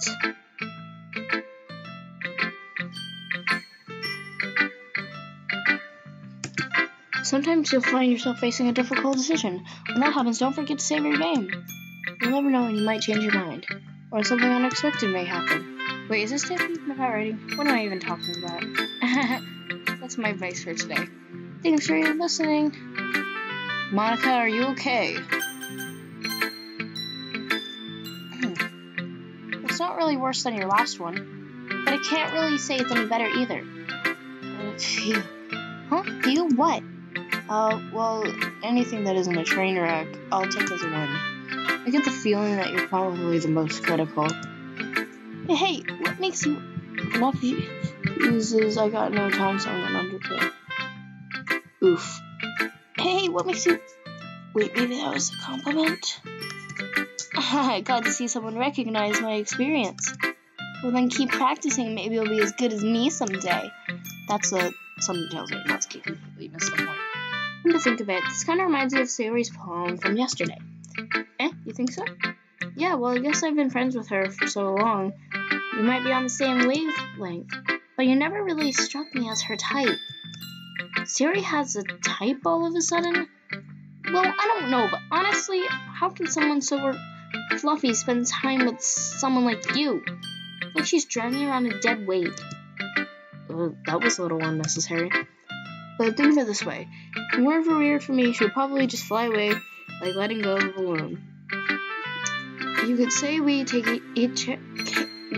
care of each other in our own way. Whatever it is, I just don't get it.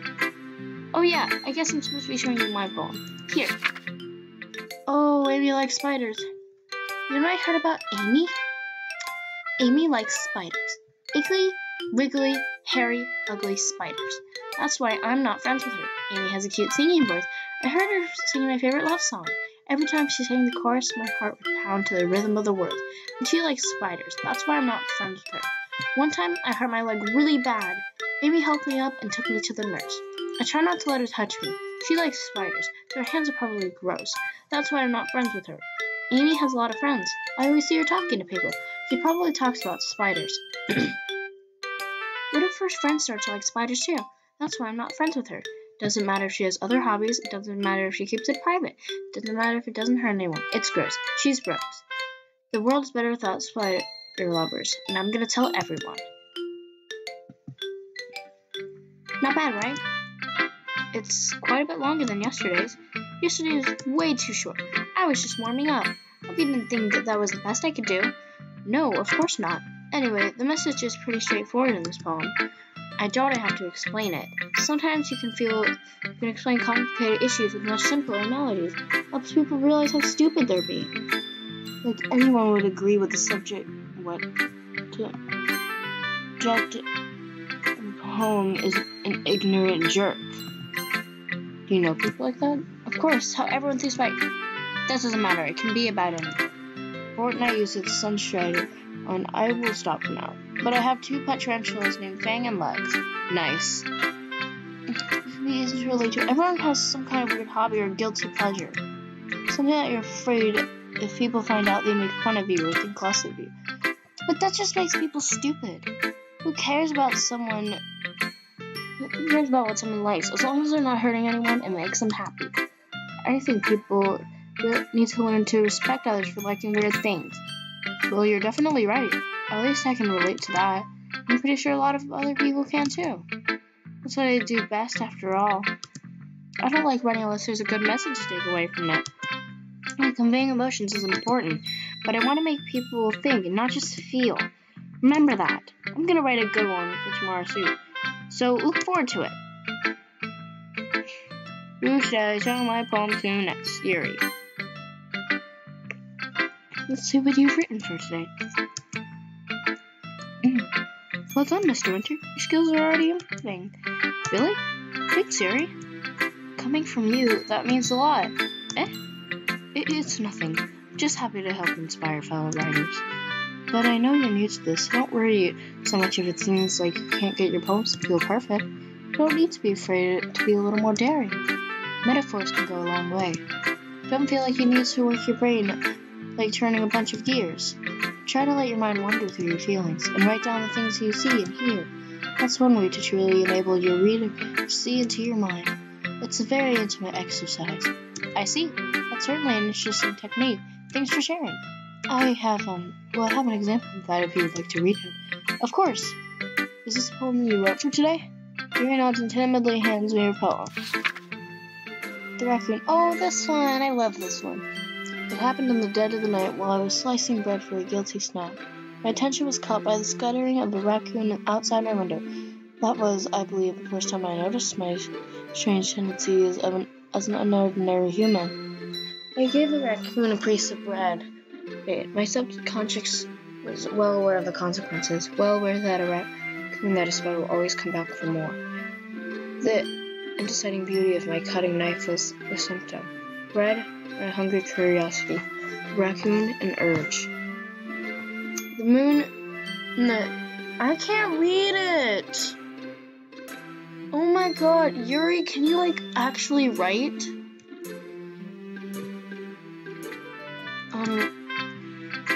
I was a little more daring with this one than yesterday's. I can see that. It's a lot more metaphorical. I don't know if it's my fault, but I can't begin to imagine what this poem is about. That's right. It's a bit closer to my preferred writing style. Using poems as a canvas to express vivid imagery and conveying emotions through them. Yeah, if I could take that at face value, then I can't figure out what it's supposed to mean. Well, I think it's something that different people can relate to in their own way. I want to express the way it feels for me to indulge in my more unusual hobbies. But it's that sort of things that I'm usually forced to keep to myself. So I do sometimes enjoy about writing about them. Huh, that's funny. Didn't Natsuki also write about something like that? About someone being ridiculed for a strange interest? She did? Yeah. She was talking about how it doesn't matter what you're into as long as you're not hurting anybody. She's right.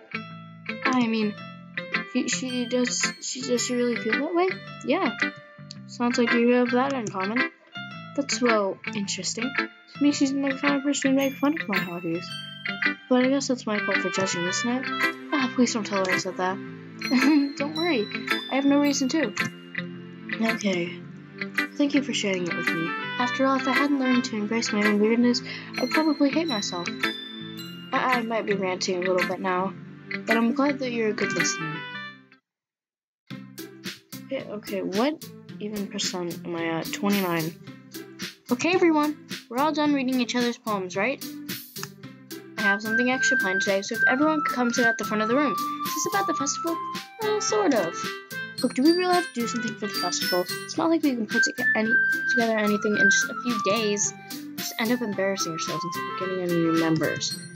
That's a concern of mine as well. I don't really do well with last-minute preparation. Don't worry so much. We're going to keep it simple, okay? We don't need more than just a few decorations. Sari has been working on posters, and I've designed some pamphlets that we can give out during the event. Okay, that's great and all, but that doesn't tell what we're actually going to be doing for the event. Sorry, I thought you heard about it already. We're going to be performing. Performing? Monica? Yeah, we're going to be having a poetry performance. Each of us is going to choose a poem to recite during the event. But the cool part is, we're also going to let anybody else come up and recite poems too. Tori's putting it all on the posters in case anyone wants to prepare ahead of time. Can I do the phantom fight again? Yep. Sarah, who's been coloring a poster, holds it up for us to see. You kidding me, Monica? You didn't already start putting up these posters, did you? Well, I did. Do you really think it's that bad of an idea? Well, no. It's not a bad idea. I just didn't sign up for this, you know? There's no way I'm going to be performing in front of a group of people like that. I agree with you, Natsuki. I could never in my life do something like that. Imagining it, Yuri shakes her head in fear. Guys! No, Siri. I understand where they're coming from. Remember that Natsuki and Yuri have never shared their poems with anyone just until a couple of days ago. It's allowed to ask... Woo! It's allowed to ask for them to recite their poems out loud as a whole... to a whole room full of people. I guess I just kind of overlooked that. So, I'm sorry. But, I still think that we should give it our best. We're the only ones responsible for the fate of this club. If we start the event and each put on a good performance, then it will inspire others to do the same. She's poking Natsuki's eye. I love it. And the more people who perform, the better we'll be able to show everyone what literature is all about. Funny fandom uses sense and comics on all fandom.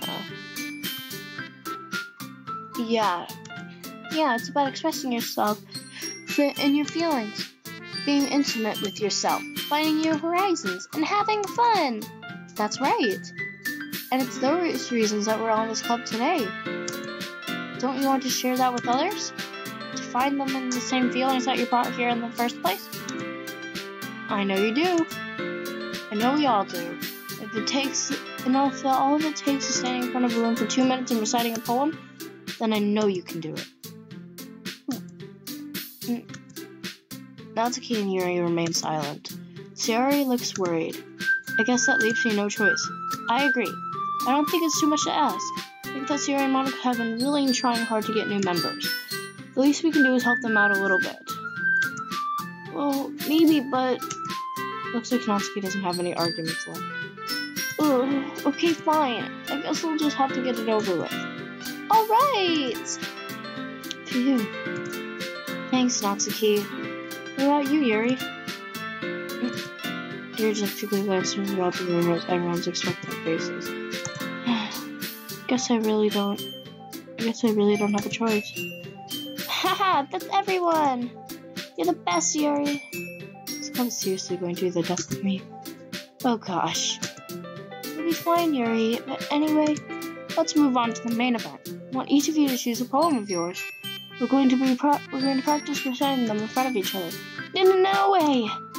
Monica, this is too sudden. Well, if you can't recite your poem in front of the club, I expect to do it in front of strangers. Oh no. Don't worry.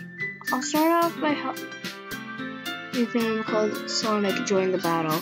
Oh gosh, I can't wait. Start off by helping everyone feel a little more comfortable. Can I go next? Of course. Let's see. Monica flips her over to the specific poem she has in mind for herself. Then she stands behind the poem. The title of this poem is called The Way They Fly. Monica begins reciting her poem. A clear, confident voice fills the room. More than that, her inflection is pristine. She knows exactly how to apply emotion behind each line she recites, bringing the words to life. Is this something she's done before? Or is this simply a natural? I glance around me. Everyone has their eyes on Monica. Sari looks amazed. Yuri has an intense expression on her face that I don't understand. Finally, Monica finishes the recitation. 4 of us applaud. Monica takes a breath and smiles. That was so good, Monica! Sonic Fan will use Shadow... Yes. Thank you very much. I was just hoping to set a good example. Are you ready to go next, Sayori? I'll go next. All fandoms are up. Yes. What? Yuri's fire up all of a sudden. Yuri clutches a sheet of paper between her hands and stands up. Keeping her head down, she quickly walks over to the podium. This poem is called... Yuri anxiously glances at each of us. You can do it. You can do it, Yuri. It's called After Image of a Crimson Eye. Yuri's voice shakes as she starts reading the poem. Just a moment ago, she practically refused to do this. Why is she suddenly putting in so much effort? Yuri gets past the first couple lines, her voice changes. Almost like what happens when Yuri gets absorbed into her books. Clipping words transform into the sharp syllables of a fierce and confident woman. The poem is full of twists and turns and a structure that she enunciates with perfect timing. This is supposed to be a rare glimpse into the world and fire Yuri keeps concealed inside her head. Suddenly, she's finished. Everyone is stunned. Yuri snap back to reality. Oh, there goes gravity. Oh, I'm gonna stop. And glances around herself as if she's bewildered even herself. It's up to me to save the situation. I'm the first to start applauding. Everyone joins me afterwards, and we give Yuri the recognition she deserves. It's not that we didn't want to applaud her, but we were caught so off guard that we must have forgotten. As we applaud, Yuri holds the poem to her chest and rushes back to her seat. Yuri, that was really good. Thank you for sharing. Yuri. Looks like Yuri is down for the count. Okay, guess I'm next then. Yuri hops out of her chair and cheerfully walks to the poem. That was called My Meta. Sorry, I giggled. Yuri, it's a lot harder than I thought. Pause, what are you going to do for your birthday upload? If you're gonna do it. I already uploaded a birthday animation.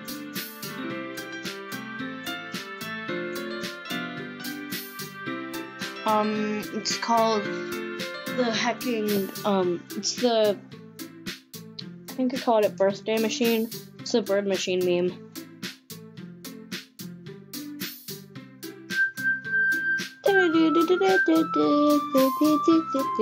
Sorry about the bad audio quality. I don't have a microphone yet, and I'm gonna get one. A lot harder than I thought. How did you guys do it so easily? Try not to think about it like you're reciting it to other people. Imagine you're reciting it to yourself in front of a mirror in your own head. It's your poem, so it'll come out best that way. I see. Make another one. No, I have to wait till July 28th, 2019. Okay then, Sari begins her poem. Somehow it feels like your soft voice has made a perfect match. The poem isn't aimlessly as cheery like Sayori is. It's serene and bittersweet. If I were to read this on paper, I probably wouldn't think much of it. Hearing it come from Sayori's voice almost gives it a whole new meaning. Maybe this is what Sayori meant when she says she likes my poems. It's like I get to reach more deeply into someone I thought I knew through and through. Sayori finishes, and we applaud. I did it! Good job, Sayori. Even Mr. Winter liked it. I guess that's a good sign. What does that even mean? It came out nicely, Sayori. The atmosphere of the poem fits you really nicely. But it might be that other poems wouldn't work as well with that kind of delivery. I don't really understand.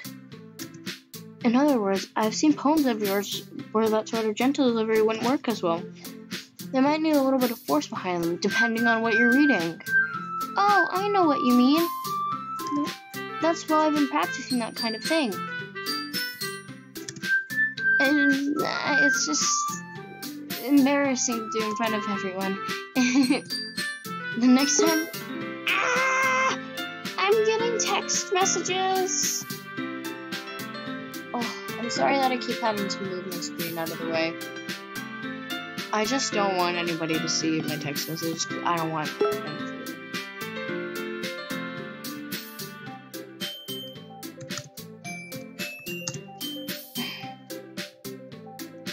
People want to call from my school. And I'm just like, oh, I'm live streaming.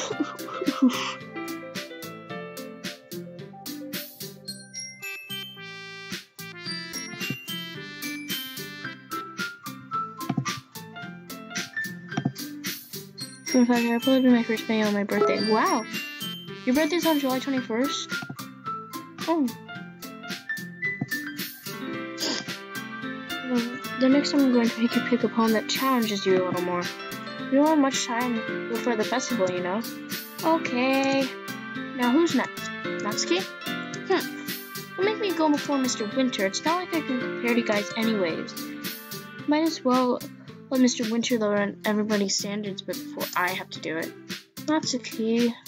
It's fine, it's fine. I might as well get it over with. But it's not like I have much of a selection of what to read. I'll just go for today. I stand up and step in front of the poem. Everyone has their eyes on me, making me feel terribly awkward. I love how they're all standing like height, so I could just like draw a slant. Let me just do that for you guys.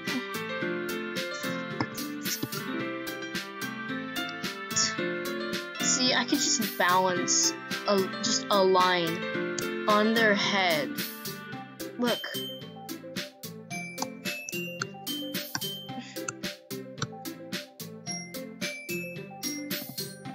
Okay, I recite my poem. Since I'm not exactly confident in my own writing, same. It's hard to put energy into it.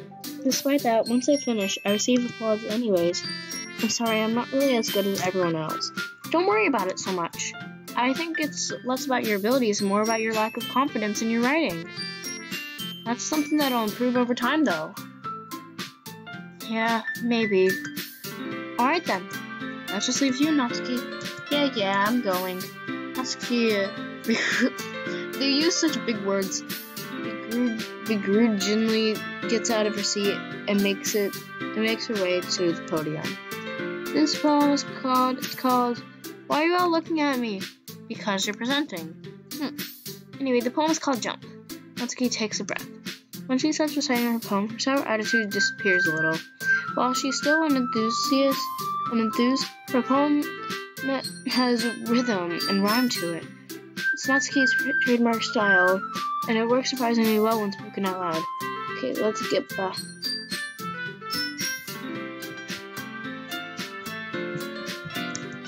The words feel like they bounce up and down, as if given life to the poem.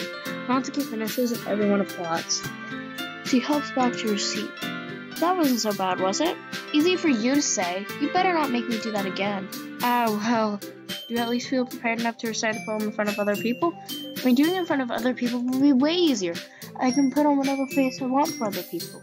When it's just my friends, it's just embarrassing. Not so surprised, Natsuki.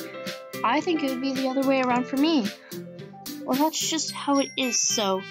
Well, I guess in that case, you won't have much to worry about for the festival. That said, I want to thank everyone for coming through. Might be hard, but I hope that you all have an idea of what it's like now. I'm sorry, I don't speak sushi. Make sure you pick a poem and get enough practice before the festival, okay? I'll be making pamphlets, so let me know ahead of time what you'll be reciting. I can't read it. Jeez, I should probably find some other poem to recite. I said, that's fine too. It doesn't have to be your own. I'm already pleasantly surprised that you're putting all this effort for the club. It makes me really happy. Yeah, no problem. Okay, everyone. I think that's about it for today. I know the festival's coming up, but let's try to write poems for tomorrow as well. It's been working out really nicely so far, so I'd like to continue that. As for the festival, we'll finish planning tomorrow. Then we'll have the weekend to prepare. Monday's the big day. I can't wait. I can do this. Alright. Stand up. There's no way I'll be able to find the same enthusiasm as Sayori and Monica, but I'll do my best to get through it. It's for the sake of the club. And impressing Monica, I'll have to do my best. Ready to go, Sayori? Yep. Look at you two, always going home together like that. It's kind of adorable, isn't it? Jeez, guys. They make such a big deal out of it. Must be a little nice, though. Well, I thought of chair because you said sushi. Okay, I keep getting text messages. Hold on. Puppy, join puppy. Ew. Oh no. Everybody's asking me to join the call.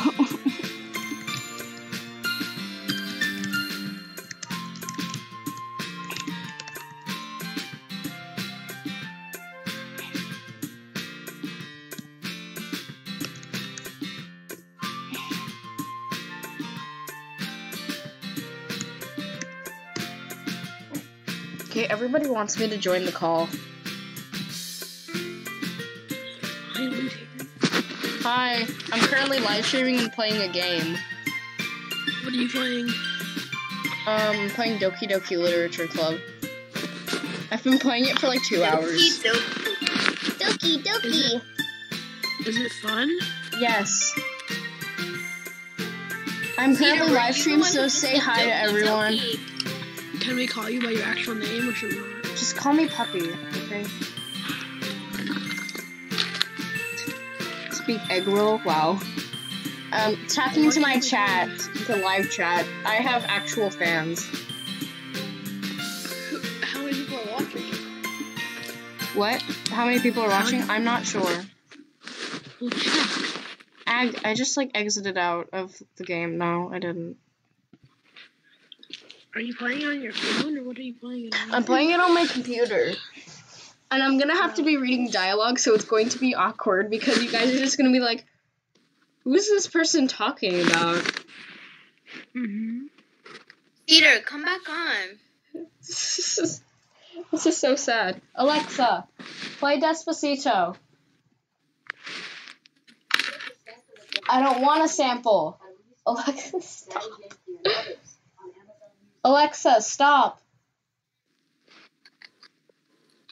Thanks. Mine went on, and then when you said stop, she went off. Oh, Sarah left.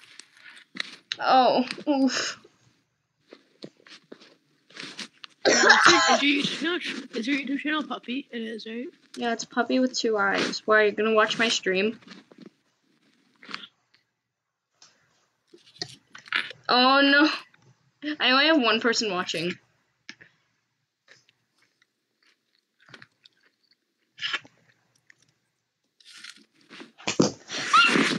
I have to go get a charger. So, Can you get one for me too? I need one. no. Why not? We haven't figured out teleportation yet.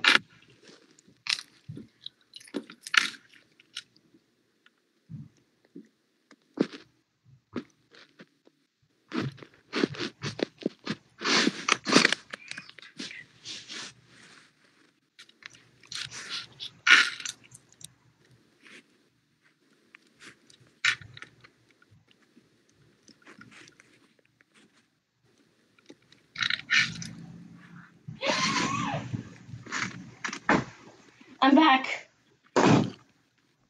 That fast? Wow. Yeah, I'm so cool.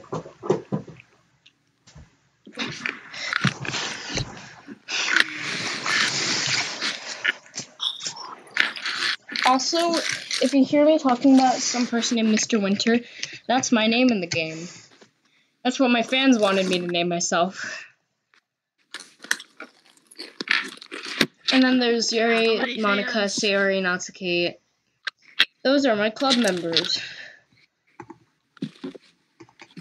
Everybody's so concerned about my...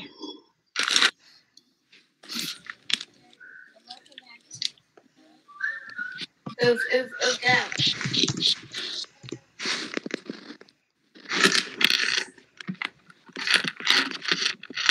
So I'm going to continue with the game.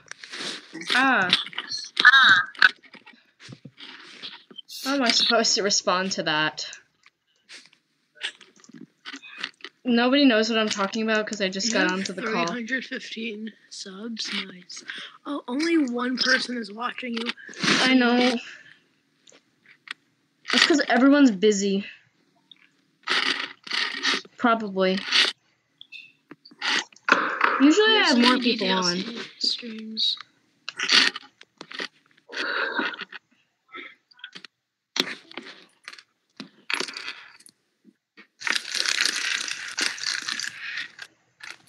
I had more people on earlier. I've just been streaming for a while.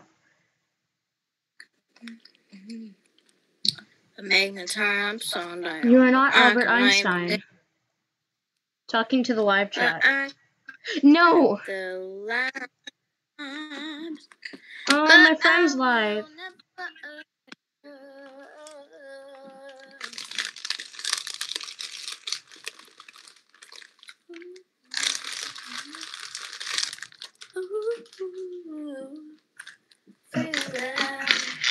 so deep in my feelings. Hi. Ba-da-ba. How am I supposed to respond to Guys, that? I'm leaving. It's okay, Mr. Boring. Winter. You don't have to say it. Whatever, let's go already. I'll come with Sayori once more. Even though it's only been a few days, a lot of things have already changed. But today Sayori's being a little quieter than usual on my way home. Hey, Sayori. Oh, they left. Just Sorry, I was spacing out! No wonder. I was thinking about something from earlier. Somebody's texting me. I'm gonna check it from my phone because I just brought it upstairs. Oh, it's just Ava. Ava. I was thinking about something from earlier. I like how we get to... Sarah fumbles with her words. So let's just say one day Yuri asked to walk home with you. Huh? What would you do? What kind of question is that? You're putting me on the spot here. Well, okay, since this is a you decide thing, everybody, you decide my answer. To the question, I would walk home with Yuri or I would still walk home with you. Don't say everybody. There's 2 people. Shut up. And one of them is me. Shh. I'm still asking. Don't say everybody. Say guys. Or Guys, whatever. I don't want to person. freaking... Okay. So do you want me to walk home with Yuri or do you want me to walk home with my friend who I've had for years? Yuri's just a person that I met a couple days ago. Okay, Nightmare Freddy, Nicholas. Come on, chop chop. I need answer. No! Okay, Nicholas. Mm-hmm. Okay, I need you to answer. Oh, you got somebody. You got somebody. I did. Larton, please. Larton, please. Is it Larton? Oh, it's intro extrovert. But that Oh, was intro at 12:39. extrovert. Never mind. That was at 12:40. Oh my god. Oh, he says walk with Yuri. You should walk with Yuri. No. You have to answer too. Because I'm on Sayori's side. Because Sayori's my best friend. So what do you want? Because this is a you decide stream. I swear, if you say walk home with Yuri, which I know you will, I'm gonna be really mad. Okay, fine. Walking home with Yuri, huh? Why does that make my heart pound? Given how hard it is for her to socialize, I would feel awful turning her down, so... Isn't she so beautiful and smart? That has nothing to do with what I just said. You admitted it. Jeez. There's not even a point in speculating something that's never going to happen. Well, maybe. I just like to think about it. Join the call. You can't even, properly speak. I don't care. It's not long before you won't need me anymore, you know? Need you? Sorry. I can't figure out how you're seeing things in your head right now. Sorry. Everyone is different. Nobody in the club is a replacement for you.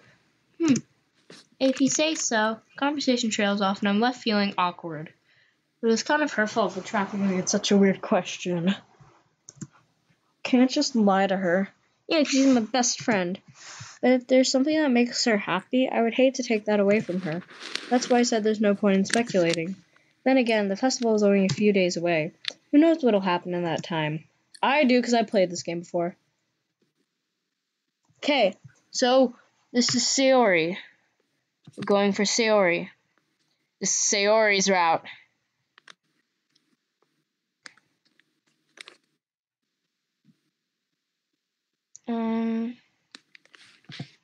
Oh.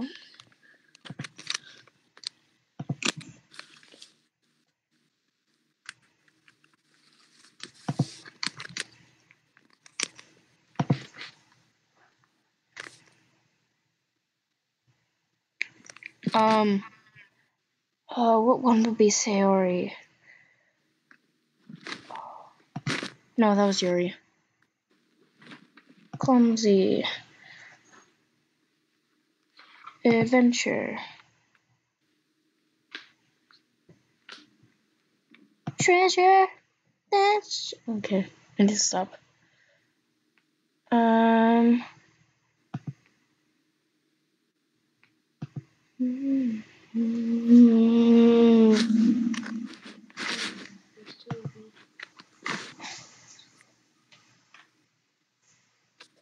Oh, you're Chinese. Okay.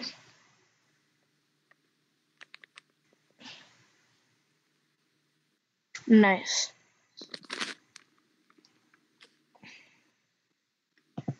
Now that was Yuri.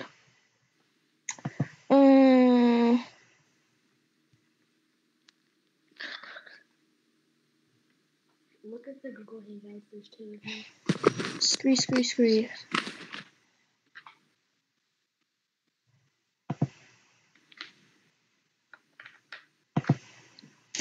Keep picking Yuri. No, I want Yuri.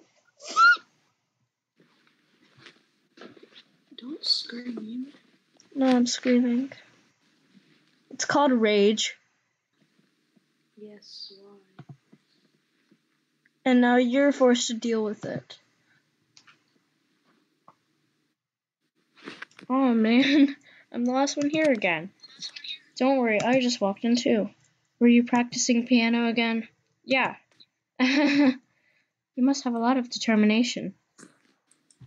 I'm getting the Undertale vibes.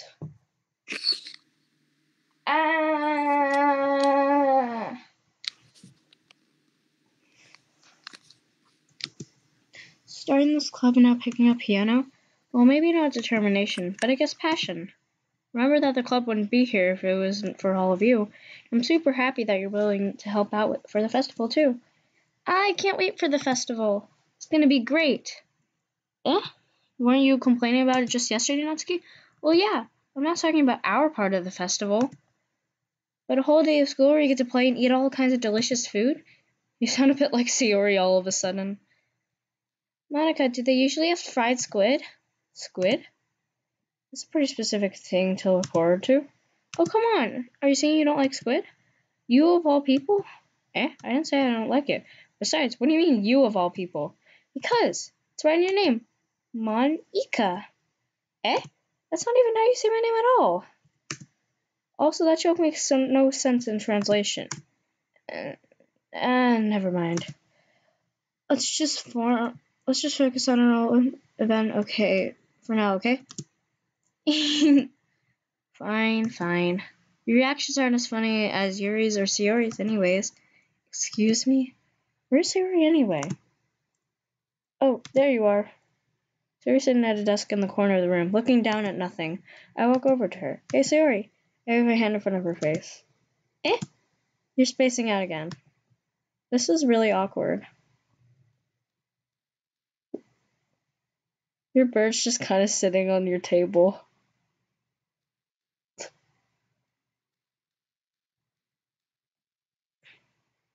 Every anime game has an Undertale reference. That's beautiful. That's my new quote. That's how I live by.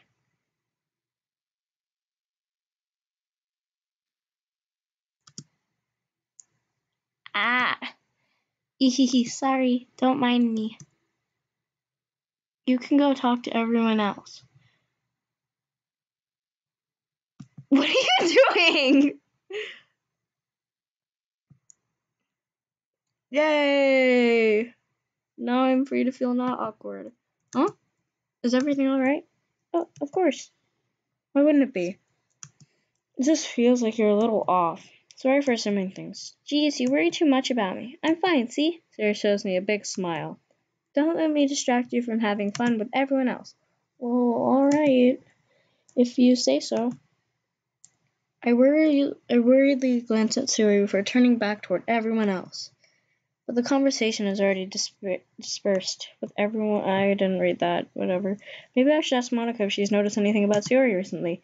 Since they're preparing for the festival, they must have been spending a lot of time together. I timidly approach Monica, who's shuffling through some papers at her desk. Mr. Winter, what's up? Hey, this might sound a little strange, but haven't you noticed anything up with Suri recently? Anything up with her? What way do you mean? You've been reading into it a little too much, but she seems a little downcast today.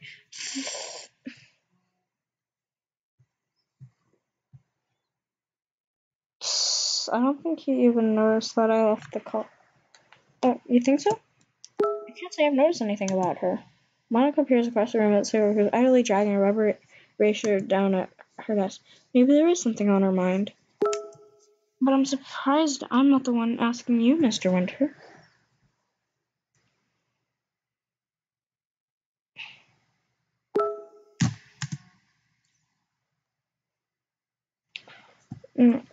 You certainly know her a lot better than I do. Yeah, but she's never really like this. She's always talked to me about things that bothered her. But this time when I asked her, she was really dismissive. Sorry, I know it's not your problem. I just wanted to ask if you knew anything about it, so I'll drop it now. No. It's important to me, too. I mean, I'm also friends with her. And I also care a lot about the well-being of my club members, you know? Maybe I'll try talking to her myself. Are you sure about that? She seemed like she wanted to be left alone. Are you sure? Maybe she just had a hard time bringing up with the person of interest. Person of interest? What do you mean by that? Saying that maybe the thing on her mind is you, Mr. Winter. Me?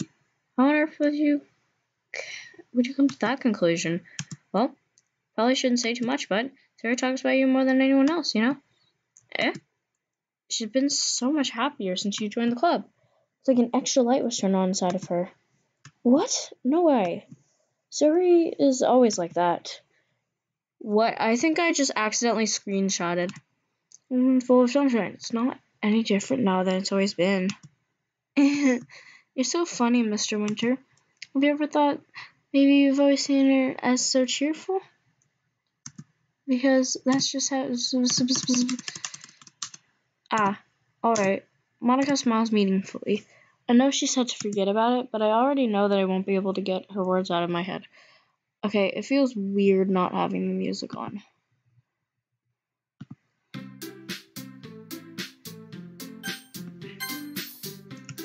Monica stands up from the desk and walks across the room to where Sayori is sitting. Watching her kneel down next to Sayori and gently talk to her. But she's keeping her voice so quiet that I can't hear from her. I sigh and sit myself down. Now I know Sayori told me not to worry about her and that we're fine with everyone else. It's impossible when she's behaving like this. Exactly how much do I care about her that I'm letting this weigh me down? I don't really care. I'm really sorry. Okay, everyone. After some time passes, Monica calls out to the club. Why don't we share our poems now? Before you know, everything is back to normal. Everyone goes to retrieve their poems, and I do the same. Make eye contact with Monica, and she smiles at me. Wonder what she was talking about with Sayori.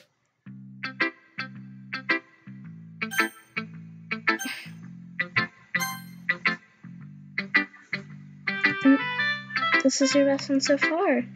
It's really nice, Mr. Winter. Thanks. So you've been a little quiet today. Is everything alright? Of course. Everything's fine. Maybe I'm just a little tired today. Do you want a nap or something? No, that's silly. Don't worry about me, okay? I want to see smiles on your face. Well, alright. Hey, Mr. Winter. So a little surprised. I thought that you would try writing your poems like the way Yuri does. Or even Natsuki. But in the end, yeah, I guess you're the one who likes this one the most. Why? You don't want to get closer with everyone else. Wait, of course I do. But that doesn't mean I just try so hard to impress them. I still understand you the most, Yuri. I know that you have to sometimes put up with me, and I have to sometimes put up with you. But we have a wavelength or something. This is how the poem came out.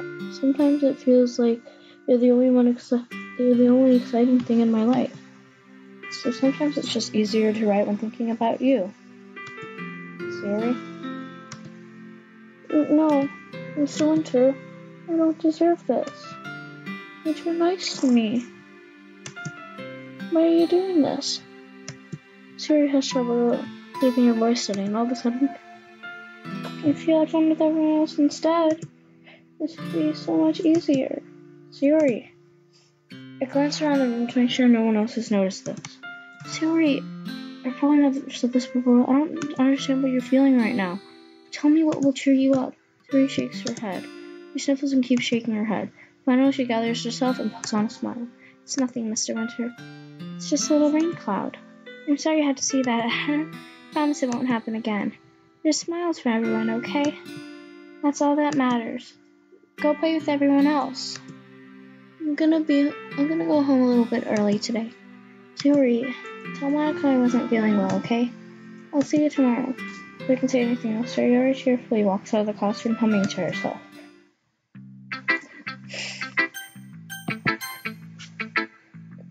Hi, Mr. Winter. Have you thought about what you want us to submit to your performance at the festival? Well, being in this club is one thing. Performing in front of a bunch of people, I'll have to give it more thought. Okay, no pressure. Whatever you do, I'm sure it'll turn out great. It'll also make me happy to see. Anyway, let's take a look at today's poem. Sure. I'll let Monica take the poem I'm holding in my hands. It's kind of funny. Also, no, not the poem. It's kind of funny how your poems and series comes in and get more similar to each other every day. I'm surprised you're so in sync with her. And again, you've been spending a lot of time together lately, haven't you? I guess you could say that. Although we kind of grew up as best friends, I haven't been seeing it as much of her this past year. But since I've joined the club, we've been spending a lot of time together again. I see. That reminds me. About how Sayori's been feeling a little upset. Yeah, did she tell you something? Everyone has autism is 5 years older than me. Wow. Well, Miss Winter, you haven't been flirting with her, have you? Oh, of course not. I've been treating her like I always do. Alright. Just making sure. How much do you care about her? It's terrible if something bad happened to her, so keep an eye on her. 2.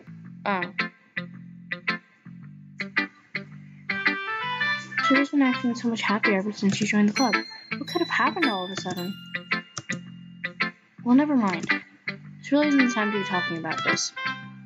Anyway, I'll share my poem with you now, alright? Alright. The Lady Who Knows Everything. No tale tells of a lady who wanders earth. A lady who knows everything. Beautiful lady who's found every answer, all meaning, all purpose, all that was ever sought. Here I am, a feather. Lost adrift the sky, a victim of the currents of the wind. Day after day I search with little hope, knowing legends don't exist. But when all else has failed me, when all others have turned away, the legend is all that remains. The last dim stars illuminating the twilight sky. Until one day, the wind ceases to blow. I fall, and I fall, and I fall even more, gentle as a feather, a dry quill, expressionless. But a hand catches me between the thumb and the forefinger, a hand of a beautiful lady. I look at her in the eyes and find no end to her gaze. The lady who knows everything knows what I am thinking. Before I can speak, she responds in a hollow voice. I have found every answer, all of which amount to nothing. There is no meaning. There is no purpose. We seek only the impossible. I'm not your legend. Your legend does not exist. With the breath she blows me back afloat. I pick up a gust of wind.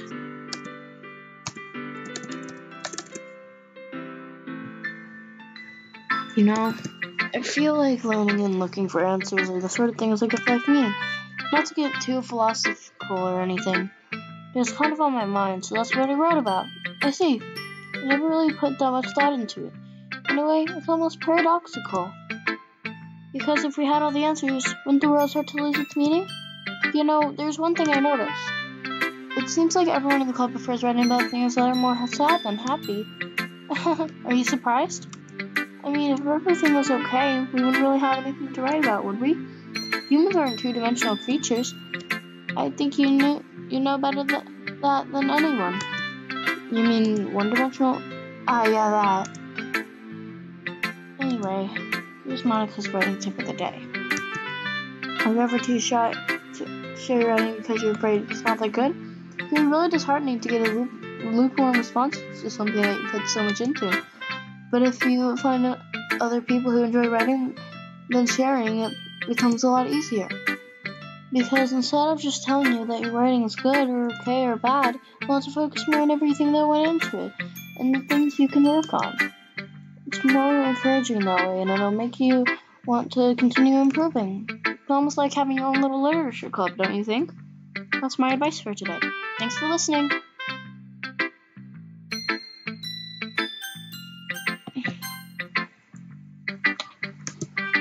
This one's alright. Alright? Well, yeah.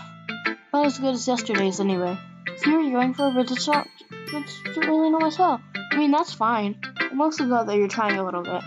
Well, of course I'm at least trying. Why are you so emotionally invested in my poems anyways? Isn't that more of a compliment to me? No, gross. It's not like I care. It's that one of us in this club has to make sure you're not slacking off. Really? Well, what if you ended up just scaring me away? It's not like you would actually do that. Yeah, you're right. It's kind of fun to hang out here even if I have to put up with you. Natsuki's elbow connects with my stomach. Oh, maybe I won't mind scaring you away after all. I was just joking. Oh, I know. Don't worry, I was too. How the heck do you call that a joke? That seriously hurt. Maybe it was funny to her. I guess that's a kind of a point. I should really watch my mouth around Natsuki. Anyway, Natsuki holds out her poem to me like nothing ever happened. I'll be your beach. Your mind is so full of troubles and fears that diminished your wonder over the years. But today I have a special place, a beach for us to go. A shore reaching beyond your sight, sea that sparkles with brilliant light. The walls in your mind will melt away before the sunny glow. I'll be the beach that washes your worries away. I'll be the beach that you daydream about every day. I'll be the beach that makes your heart leap in a way that you thought of left you long ago. Let's bury your heavy thoughts into a pile of sand, bathe in sunbeams and hold my hand. Wash your insecurities in the salty sea and let me see you shine. Let's leave your memories in the footprint trail. I'll set you free on my windy sail, and remember the reasons they're wonderful when you press your lips to mine. I'll be the beach that washes your worries away. I'll be the beach that you dream about every day. I'll be the beach that makes your heart leap in a way that you thought you'd left long ago. But if you let me by your side, your own beach, your own escape, you'll learn to love yourself again. I love Natsuki's poems. Yeah, I felt like I kept writing about negative things, so I wanted to write about something with a nice message once. Besides, the beach is awesome. Kind of hard to write about any negative things about the beach. So you decided to write about the beach first and then came up with the message later? Yeah, well, it's only because of what happened yesterday. And after Yuri and I realized we kind of wrote about the same thing, we wanted to make a topic and have us both write about it or whatever. Ugh, you can really see her doing that too. You can't just write about a simple topic then trying to impress me by coming up with something all fancy. It's not like I care. I just did it anyway. I mean, I guess mine ended up being kind of metaphorical too. But there's nothing wrong with doing that once in a while. At the very least, it was good practice. Let's show you. Well done, Mr. Winter. Definitely improved your writing over the course of these few days. Has my advice been helpful to you? Yeah, definitely. I'm glad. Sharing our writing like this, it's a lot more fun and rewarding than I anticipated. I need to remember to thank Monica. I think we all felt a little awkward at first. Now it seems like everyone is enjoying sharing their writing and seeing what others think. I guess I can't really disagree. I was afraid this whole thing would be a chore, but it's a great way for me to spend some personal time with all the girls in the club. It's fun getting to know everyone in their writing, and I guess doing some writing myself. Well, have you learned anything about yourself, Mr. Winter? Well, you know how I like to say that writing is a very personal way to get in touch with yourself. In the end, it doesn't matter if you're a good writer or a bad writer. Even my opinions are just opinions, you know? As always, I believe what's most important is exploring and discovering yourself. That's comforting. I'm afraid of disappointing you in some way. Disappointing you in some way or another. Why me? Well, you're always so sophisticated with your writing and have the most advice to share. Is that so? Yuri thinks for a good minute. That must be terrible, eh? For me to have become someone whose opinion is fearsome. How unlikable of me. Yuri, it's not as bad as you're making it sound in your head. I just meant that I respect your opinions. I see. I'm sorry that I always overthinking it, come to those sorts of conclusions. I'm just a little too used to it. Overthinking. Being disliked. Yuri, what am I saying? I'm sorry, I didn't mean to bring that up. Let's move on. Alright, do you want to share your poem now? Okay, here. Okay, I can't read hers, so I'm not going to read it. I'm aware that the beach is kind of an inane thing to write about, but I did my best to take a metaphorical approach to it. Yeah, Azuki told me about it. She did? She didn't say anything weird, did she? She just wanted us to write about the same topic again. I suppose it's better to compare the differences in our writing styles or thought processes. Anyway, it was her idea. Knowing her, it's no surprise that she wanted to do something like that. Probably just wants to show up. Like I have a particular interest in her writing style. I just went with her request. But, well, I suppose it's not so bad to write about something simple on an occasion. It can be refreshing, you know? It's good for me to calm my thoughts once in a while. Yeah, I think I agree. Thanks for sharing. Okay, you three. We're all done sharing poems, right? Why don't we start figuring out... Hold on a second. Is it just me, or did you say something strange just now? Eh? Something did sound a bit unusual. That's right. Okay, you've evaded your usual catchphrase when addressing the club. Catchphrase? Jeez, why is the mood so weird today? Look, even Yuri isn't immune to it. Ooh. Stagnating air is coming foreshadowing that something terrible is about to happen. In your books, maybe. Look, the only thing that's different is that Sayori isn't here. Seems you're right. Sayori always helps lighten the mood a little, doesn't she? It's almost like everyone's balance is thrown off a little when she's not around. Where the heck did she run off to anyway? I thought she just went to pee. Natsuki, please show some decency. Oh, come on! She actually wasn't feeling too well and went home early. Is that so? I hope she's alright. Seriously? Of all the times to not go home with her, you pick the time she's not feeling well? But so much for you two being all lovey-dovey. No. First of all, stop misunderstanding my friendship with Sayori. Second, she's kind of been avoiding me today, so I didn't want to force it. Well, a curious expression coming from Yuri of all people? Calm down, guys. I talked to her earlier, and everything's fine. What did she say? And we need to figure out the rest of the festival preparation, so let's decide what everyone will be doing this weekend. I already know what I'm doing. That's right. Natsuki will be making cupcakes, but we might need a lot of them, and in different flavors. Can you handle that all by yourself, Natsuki? Challenge accepted. And as for myself, I'm going to be printing and assembling all the poetry pamphlets. Sayori will be helping me design them. And as for Yuri, I just watched... Wow. Yuri, you can, guys, can you help me come up with something for Yuri? I'm useless. No, that's not it at all. You're the most talented person here, you know? No, Natsuki's fun too. Jeez, I can't even tell now. I never gave Sayori enough credit, but things are harder when she's not around. That may be the case. But if I can't be a leader on my own, then I won't grow as a person. So Yuri, you have beautiful handwriting, you know? You should make some banners and decorations to help set the atmosphere. Atmosphere? About that atmosphere. Yuri's expression suddenly changes as she stares into her desk to focus and start nodding to herself. Your mind is already racing, I see. That's great. Oh, sheeps. Oh. It'll be a wonderful help, Yuri. Yeah. But anyway, that just leaves you, Mr. Winter. The one who's truly useless. Don't say that. In fact, both Natsuki and Yuri have some pretty heavy tasks to handle. It'd probably go a long way to give one of them a hand. You could always help me out as well. I'd really be appreciative of that. That's... Tonix is suggesting I spend the weekend with one of my club members. How on earth are they going to respond to a suggestion like that? I suppose I wouldn't mind a bit of help. Well, even if you don't know how to bake, there's always some dirty work I could give to you. Not like Monica is going to give me a choice, and you shouldn't be sitting on your butt anyway. Natsuki tries to mumble a bunch of excuses like that. I recall, Natsuki, you mentioned that you would like to handle the baking on your own.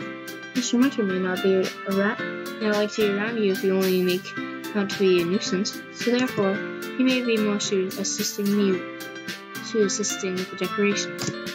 Hold on, I never said that. How hard could it be to make a few decorations anyways? Not more like you're just making excuses for Winter to. What are you saying? Be extremely meticulous work, and baking isn't? Just what do you think? Guys, let's settle down for a moment. In the end, I think it's up to Mr. Winter to decide how. Besides, he hasn't really gotten the chance to spend any time with me yet, you know? So I'm sure he's interested in. You literally just said, I'm surprised as well. Sorry. I was just saying though. Jeez. Can we settle this already? Yeah. Mr. Winter, you're okay with this, right? In the end, it's up to you. Of course. Very well. In that case, everyone look straight at me. Of course, I'm going to go with. Okay, everybody. This is the time that you choose. Natsuki, Yuri, Monica, or Sayori.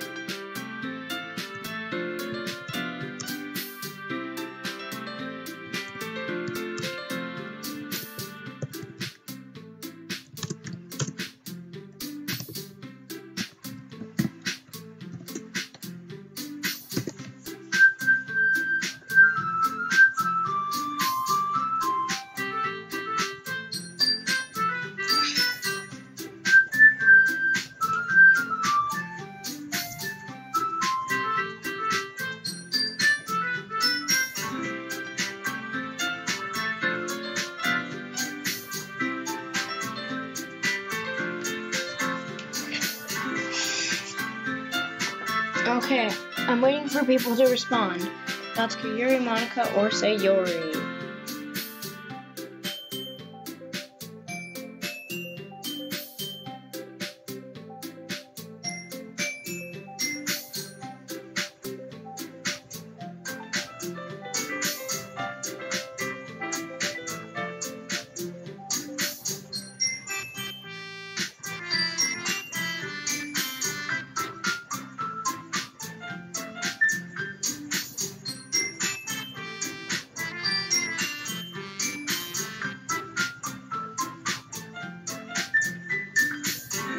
Sayori, because I feel bad making you go too.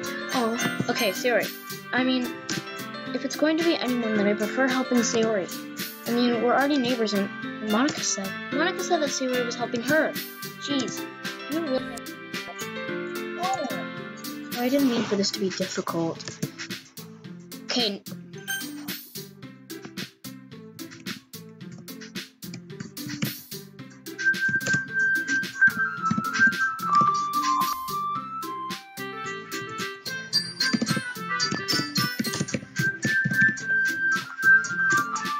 Natsuki, Yuri, or Monica.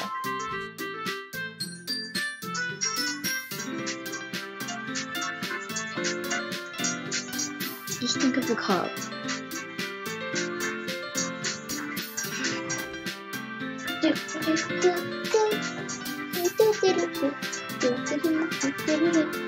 Natsuki. Okay. Well, baking sounds like it could be fun. You guys made it sound like a lot of work, so I could probably use 2 people. Don't worry, baking is a ton of fun. Definitely. Eh? Just a minute ago, you were saying that's because. Never mind, okay? Anyway, you'll be fine by yourself, right, Yuri? Of course. I'm used to it after that. That's good. Even though Yuri's being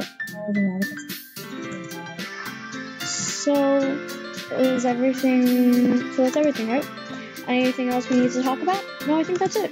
Are you guys excited? Yes! Everything except the performance is going to be awesome. Don't think that really counts. What about you, Mr. Winter? Me? I guess you're interested in how it'll turn out. That's good enough for me. What about you, Yuri? Yuri? She's so sulky.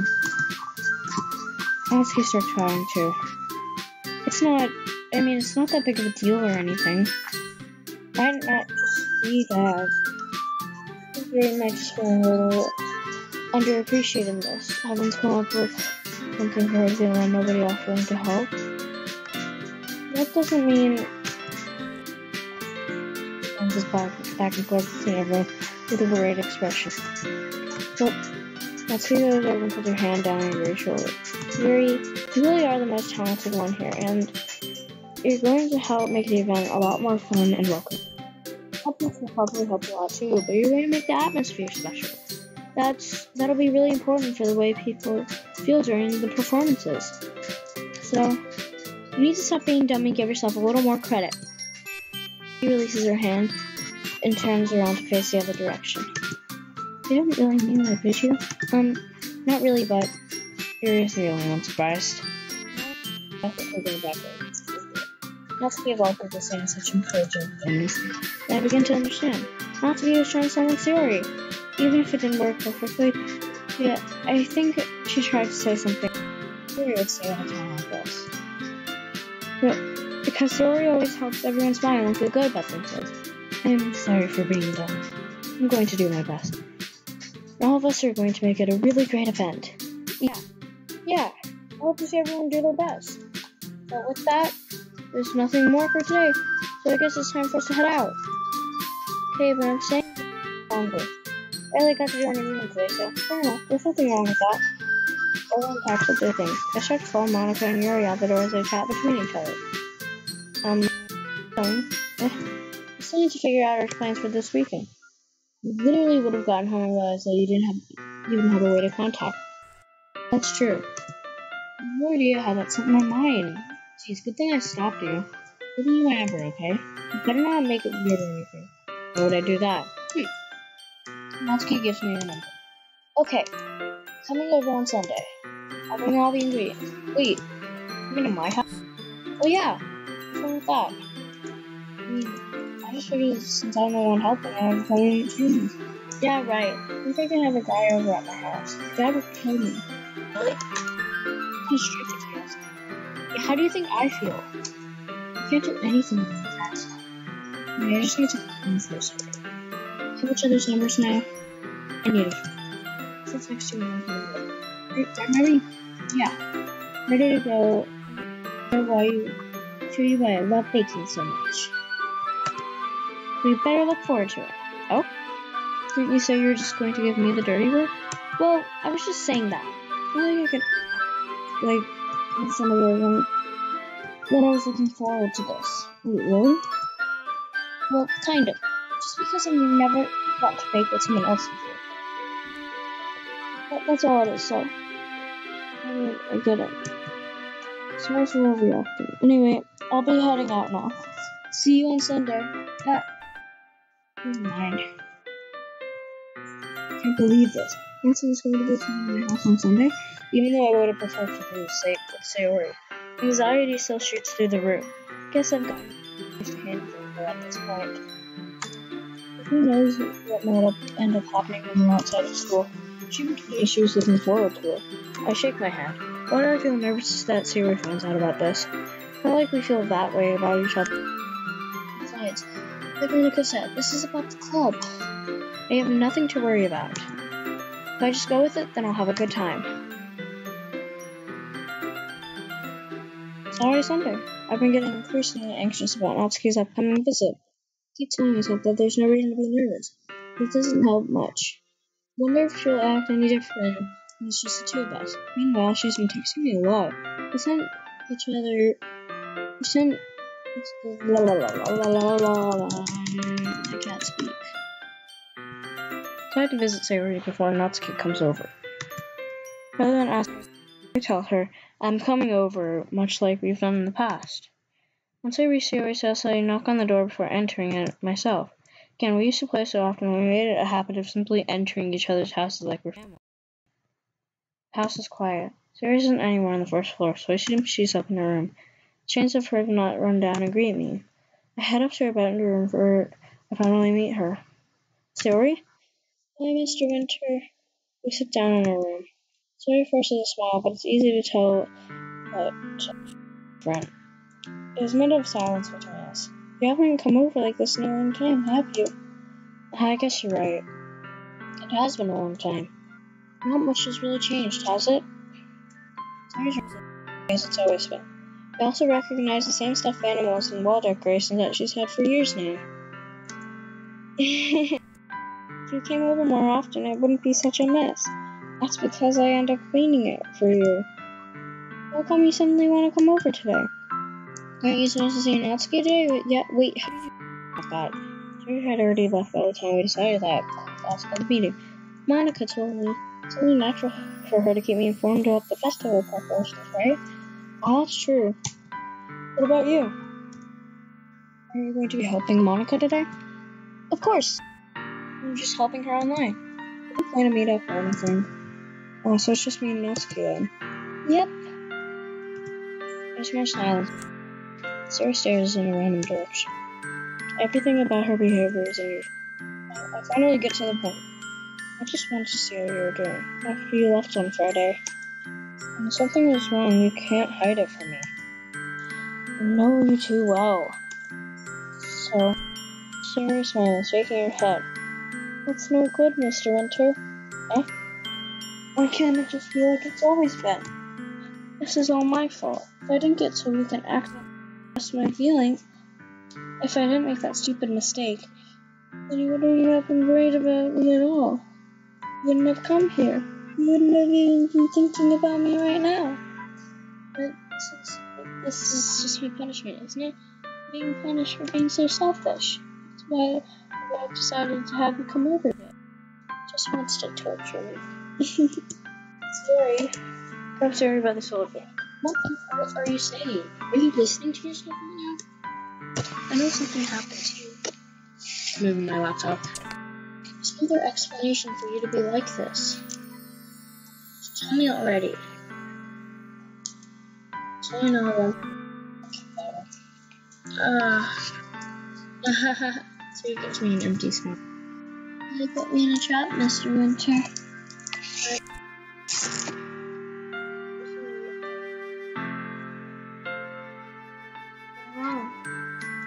Nothing happened to me. I've always been like this.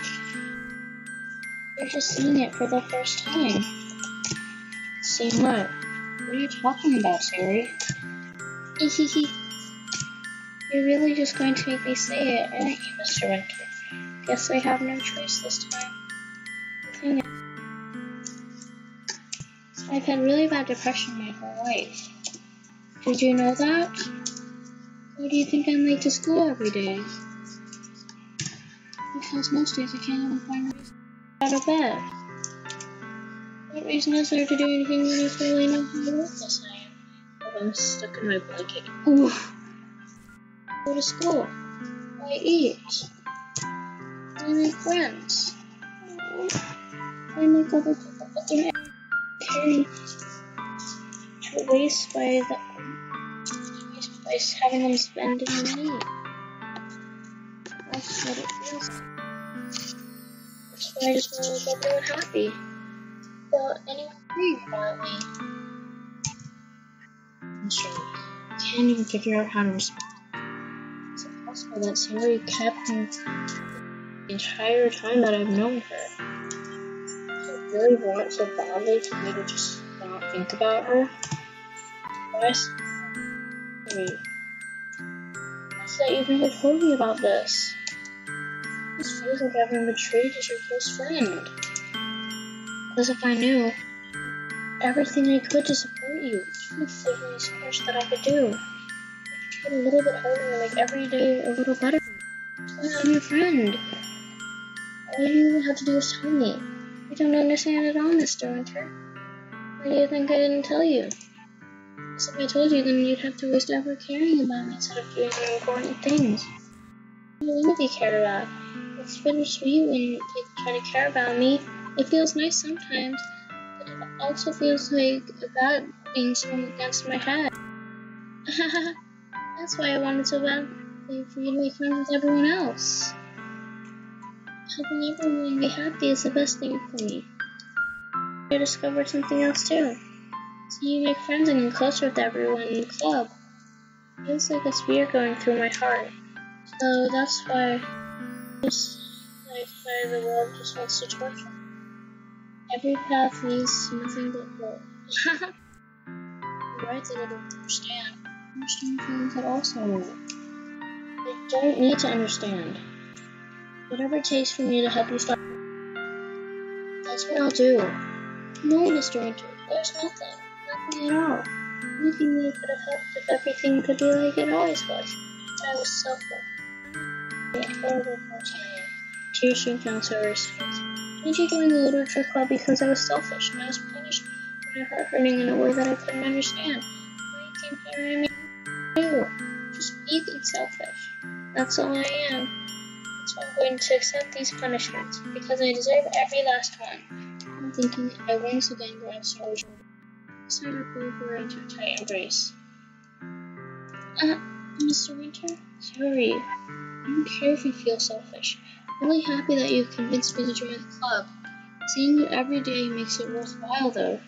I can make notes, and that's just a bonus. But please, never underestimate how much I care about you. I wouldn't have it any other way. Sure. Furious and hugging me back. Despite my arms being wrapped around her, Sarah's arms remained at her sides. She started sobbing next to me. No, don't do this to me. Please don't do it. Mr. Winter.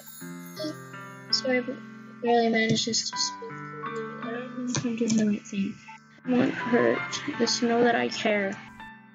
You haven't call yourself selfish, then you might as well let me be selfish too. No matter what it takes, I'll figure out what needs to change. Make these feelings go away. If there's anything that you need me to do, then you better tell me. I'll get mad if you don't. I don't know. I don't know anything. It's all really scary. I don't understand any of my feelings, Mr. Richard. I'm not feeling anything. That's what I'm feeling pain. But your hugs are so warm. And it's really scary too. She lets me go. Well, she does. So let her go as well. This is supposed to be alright. Yeah. It's going to be fun, right? Yeah. Would you like it? Good for me to spend it all with you. Yeah. It's what I want. I promise. That would be nice then. Yeah. Sarah wipes her eyes. I could spend the whole day here at work. All days get to be the memory of other plans. Maybe I should cancel. Don't. Please don't. You don't forgive you. But it's almost time for Natsuki to meet me at my house. At the very least, do you want to come along and help? It would be fun. That's why Sarah shakes her head. Sorry, I don't think that'd be very good for me. I understand, right? It's kind of hard for me to fully understand. I'm trying my hardest. It's okay. Don't much about it. I'll see you tomorrow, okay? Alright, I look forward to it.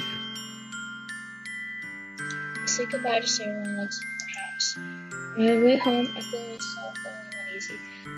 It's hard for me to keep thinking about it when Natsuki is about to come over too. I think Sarah is right.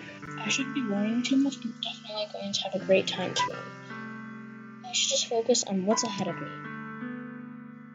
I spend only a few minutes back at home anxiously waiting for Natsuki's arrival. Before I know it, she takes me to let me notice outside the front door. Without delay, I open the front door to let her in. Sup? Hey! I don't know what I was expecting, but seeing Natsuki in something other than her school uniform completely new. So here's what me seeing entirely embarrassed. Jeez, I think it feels so awkward already. It's gonna be a long afternoon, so don't be weird just because you're not used to seeing me outside. Anyway, I'm coming in. See, you got a lot of stuff. He's carrying a large bag that's probably full of baking supplies. Well, I didn't want to come all this way to find out if it was like a job. But I didn't think I asked you to, right? Yeah, I did. She asked me why a bunch of things. Good. I'm glad I could count on you to do your part. Well, of course. I'm surprised to hear Natsuki suddenly say that, rather than something snarky like she usually does. But maybe that she's a little different outside of... Hey, Anyway, let's go to the kitchen. What, you're not even gonna offer to take this heavy bag from me? Where's your hospitality, Mr. Winter? Come on. Winter needs to be a gentleman. We grab the hold out chain. This is ridiculously heavy. Haha! I carry that all the way here. Are you impressed? I see. Yeah, I am impressed, Mitsuki. Seems like you're always underestimating me. This is because I'm so small, isn't it? Jerk. Mitsuki hits a fist into her chest. Hey, you should just get to the really hate being small that much. It's not like I hate it. I mean, sometimes I like proving people wrong when I think I'm worth my time. When I get to also better than other people. But, geez, never mind. I'm making me say. Maybe talk about weird. It's just because it's weird. It's hard. There's a lot of stuff. I'm shy. So it feels like it right here. Yeah, it feels like I'm the only person here. What? It's a little more like you. You're more fun when you just speak your mind. I don't even know if I'm sure. This is my longest live stream ever, honestly. I have never streamed for over an hour and 30 minutes.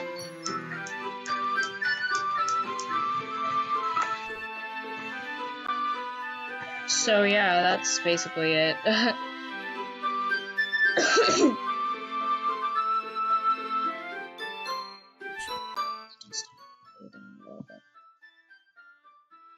So you can actually hear my voice.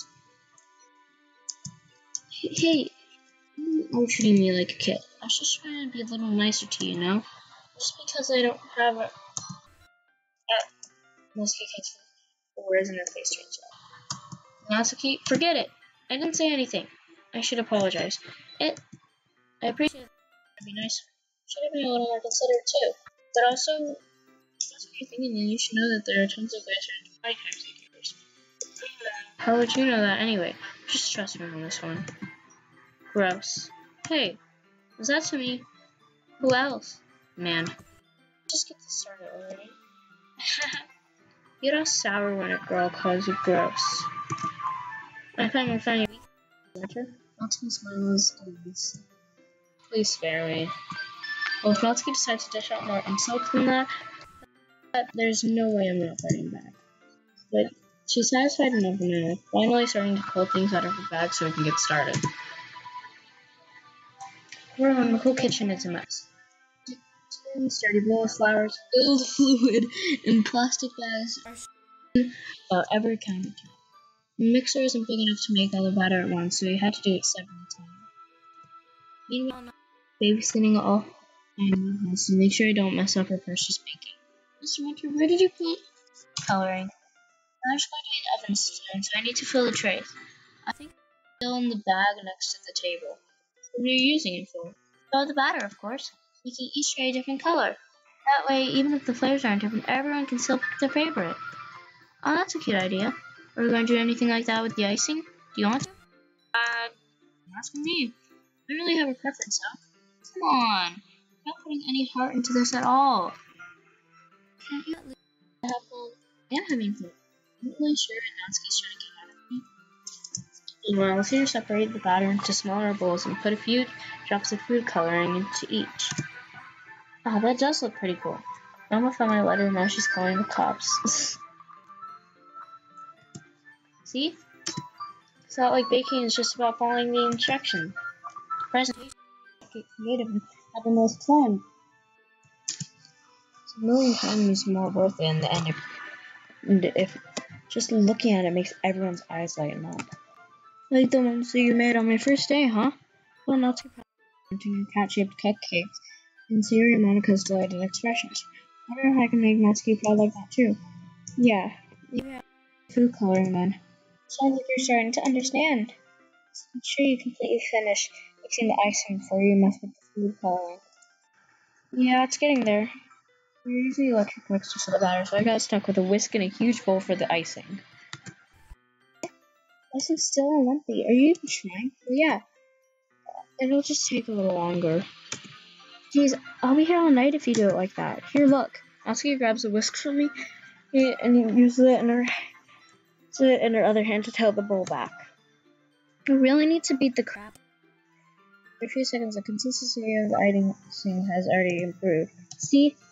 It's emphasized, Natsuki sticks her finger in the icing and pops it in her mouth. I reluctantly start to do the same. Hey! Natsuki suddenly grabs my wrist. I don't want your gross fingers in my icing. You're icing it? Forgetting who did all the work? I start to fight back, trying to inch my finger toward the bowl. Don't make me beat the crap out of you next. I'd like to see you try. Push hard just enough for my finger to reach the icing. Triumphantly scoop some of my finger just as Natsuki starts to tug with all her might. Ah! Forcing Natsuki, pulling, making her stumble and turn. Gross. Got it on my face. Whose fault was that? A lot of ice on Natsuki's cheek. Hey, she tries to reach it with her tongue, but it's too far away. Jeez. You know what? Take this. Natsuki instead wipes it off with her finger, before shoving her finger toward my own face. You wish. I'm faster. Grab her wrist. My throat.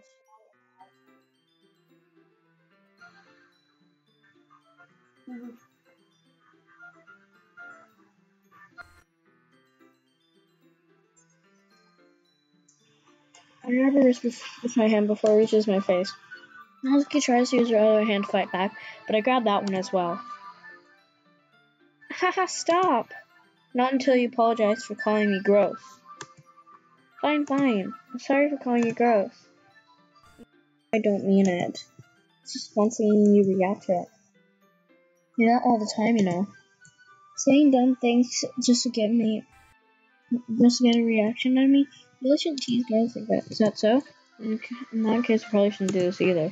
Take Natsuki's finger and put it into my mouth, looking at the icing. What? You seriously just... Natsuki's so surprised she can't even figure out how to get mad at me. My face is entirely red. Mr. Winter, you really shouldn't do that kind of thing to girls unless you really like them. You know that, right? No questions she asked me just like that. How did the mood turn to this so quickly? Natsuki was at me in silence. I noticed her shallow breaths. I feel dizzy. It? Out of nowhere, the fire alarm starts going off.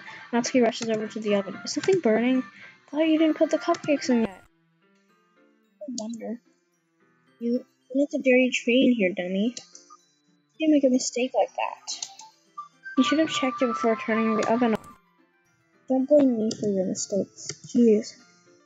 Natsuki uses an opener to remove the blocking tray out of the oven. It's on top of the stove. In a minute, the fire alarm stops. I'm putting them in the oven now. Yeah, the tension from the moment before still lingers over our heads. But the moment had already been lost. I watch as Natsuki slides the cupcakes into the oven. I reluctantly pick up the whisk and continue the icing like nothing ever. Wow, that smells so good. Cupcakes are ready to be pulled out of the oven. Natsuki opens the oven door. A glass of sweet-smelling warm air fills the room. Look at how cute they all look. She proudly shows the cupcakes in each of the trays. They look even better once we add the icing. Not like you need to tell me that. I brought the decorating stuff, so I hope you can get creative. Here, scoop the icing into these bags. Plastic bags. I have these nozzles that'll make it look nice and fluffy. This one can even make flowers. I won't be using it at this time, though. This is wonderful. Give my nozzles a much thinner tip than the other. That one's really thin, so you can use it to make stripes or other patterns. Use it to write stuff on a cake. Like happy birthday or whatever. Oh, I see. That gives me an idea, actually. With the literature club event, right? We can make more literature themed by writing like it to the cupcake. It's fun to see people choose a cupcake based on the word they like. Ooh. I was kind of expecting you to say that or something. Really say something really stupid. It's actually a really cute idea, so maybe I'm getting it from you. What's that supposed to mean? I'm not cute. Come on. We're not at school. Nobody's judging. You can't dress and act like this and expect them not to think you're cute. Well, Nancy's voice trails off. Same with you, eh? Something? No, nothing. Let's just do the icing. Natsuki picks up the paste and fastens the nozzle onto each of the bags. There's a lot to do, so we shouldn't be wasting time. Here, I'll show you how to do it. Without giving me a chance to think before it, not to quickly move on. First thing I do is apply the icing and get to work. When we're finally finished, Natsuki puts them all side by side to admire our work. Look how pretty they are together. Yeah, they are, aren't they? Well, I wish I could have one. There's no reason you can't, right? I don't see any harm in that. Yeah, but Dad's making dinner. I really need to see my appetite. Seriously, exact opposite in that regard. We probably done cupcakes already, and she would still eat dinner. Come on, that's just unhealthy. Besides, when my dad cooks, I need to eat as much of it as I can. Well, anyway, I was hoping we could have more manga, but I need to be hungry now. Oh, really? That's a shame. It's your fault for working so slowly. I never thought about that. Not like you'll always have this chance. Man, everyone else places the blame on me. The cupcakes tomorrow, right? You can say where you each carry something you could probably do in one trip. Yeah, I can do that. Don't worry. I won't let her eat any. I wish you'd listen to me the way that she listens to you. Yeah. I again think back to the conversation I had with Sayori earlier today. I felt so helpless. Sayori always does listen to me, but at that point, she didn't listen to me at all. Okay, I'm all packed up. Good luck today. It's good. Off you out, I guess. Just like that, Natsuki was already about to leave. Feels like the afternoon went by in a flash. Wow. I didn't take the opportunity to get closer to her than I wanted. Well, I guess I'll be off then. Thanks for all the help and everything. I'll see you tomorrow. Wait, Natsuki. What you said before about not always having this chance doesn't have to be that way at all. I had fun today. You showed me how fun baking can be like you wanted. But aside from that, or any time, okay? I think that if possible, I'd like to spend more time like this. If you want to read manga or go out somewhere, do you really mean that? Natsuki looks at me like she's trying to hide her expression. Yeah. I want to spend more time with you. Mr. Winter, I thought you only cared about getting this done. I'm sorry I had to leave so early today. I really didn't want to. I would really stay here longer if I could. I feel the same way as you, so he suddenly starts getting closer to me. What's good? Wait, Natsuki. And just when Natsuki looks up at me, feel her fingers gently clutch the sides of my shirt as it falls onto me. Rose-colored cheeks matching my eyes fill my vision, along with her slightly parted lips. What is happening? My head starts to go dizzy as I feel her soft breaths against mine. I felt it for a while now. Natsuki suddenly jumps back. Is this Sayori? Hi, Mr. Winter. Sayori. Just now we weren't. It's okay, Mr. Winter. I just stopped by to say hi. Well, a little earlier. I'm already on my way out, so. Oh, really? That's too bad. Yeah, well, I'll still see you at the festival tomorrow, so it's fine. I don't need any cupcakes before then. Anyway, later. Clearly flustered, Natsuki hurries off and Sayori waves goodbye. Sayori, thought you didn't want to come over today. Well, I tried staying in my room, but my imagination was being really mean to me, so I had to come and see it for myself. What? What are you talking about? You know, how much fun you were having with Natsuki. How close you got to her. You could be happy. You made such good friends. That's all that matters to me. Tears start to fall down Sayori's face. Why does Sayori make me so emotional? That's all that matters to me. You make me this way, Mr. Winter. I'm supposed to be happy for you. I also feel like my heart is splitting in half. It hurts so much. Everything hurts so much. This would be so much better if I could just disappear. Sorry, don't say that. It's true, Mr. Winter. If I wasn't here, then you wouldn't have to waste your sympathy on me. You wouldn't have to put up with me being selfish. Monica was right. I should just. Monica? Monica's right about what? Theory. What I said before is true. You're going to let this continue. Caring about you like this isn't the burden your mind is making it out to be. Something that makes me happy. Something that I wouldn't trade for anything else. So even if it makes an entire life, even if it takes an entire lifetime, I'm going to be by your side until you don't feel any more pain. Cherry looks away. I put a hand on her shoulder to reassure her. I'm scared, Mr. Winter. I'm really scared. What are you scared of? I'm scared that I might like you more than you like me. Sweet. It's true, isn't it? I'm making started to like you too much. I did this to myself. Winter. I like you so much that I wanna die. That's how I feel. And then, listen, Suri, I don't want you to hurt anymore. Set your hand down. Squeeze her hand in my own. Remember how I always know what's best for you? Do you still believe me? Wordlessly say or not. Even if you don't understand all of your own feelings, I know what you need the most right now, and that's what I'm going to give you. Sayori? Ooh.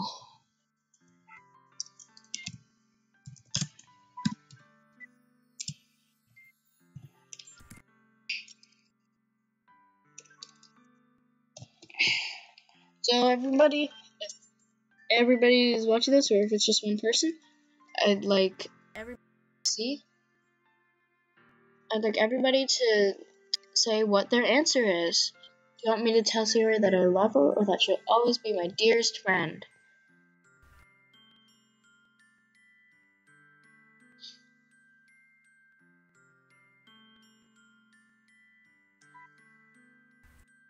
Because after this, I'm going to save it, and I'm going to just kind of die because I'm tired and I need a nap.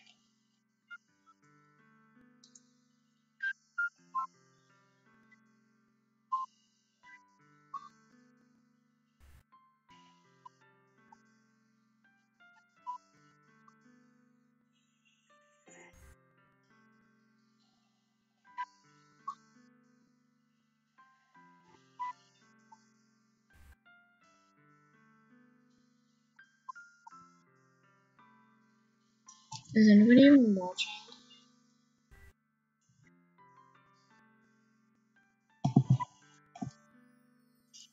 Okay, somebody's watching.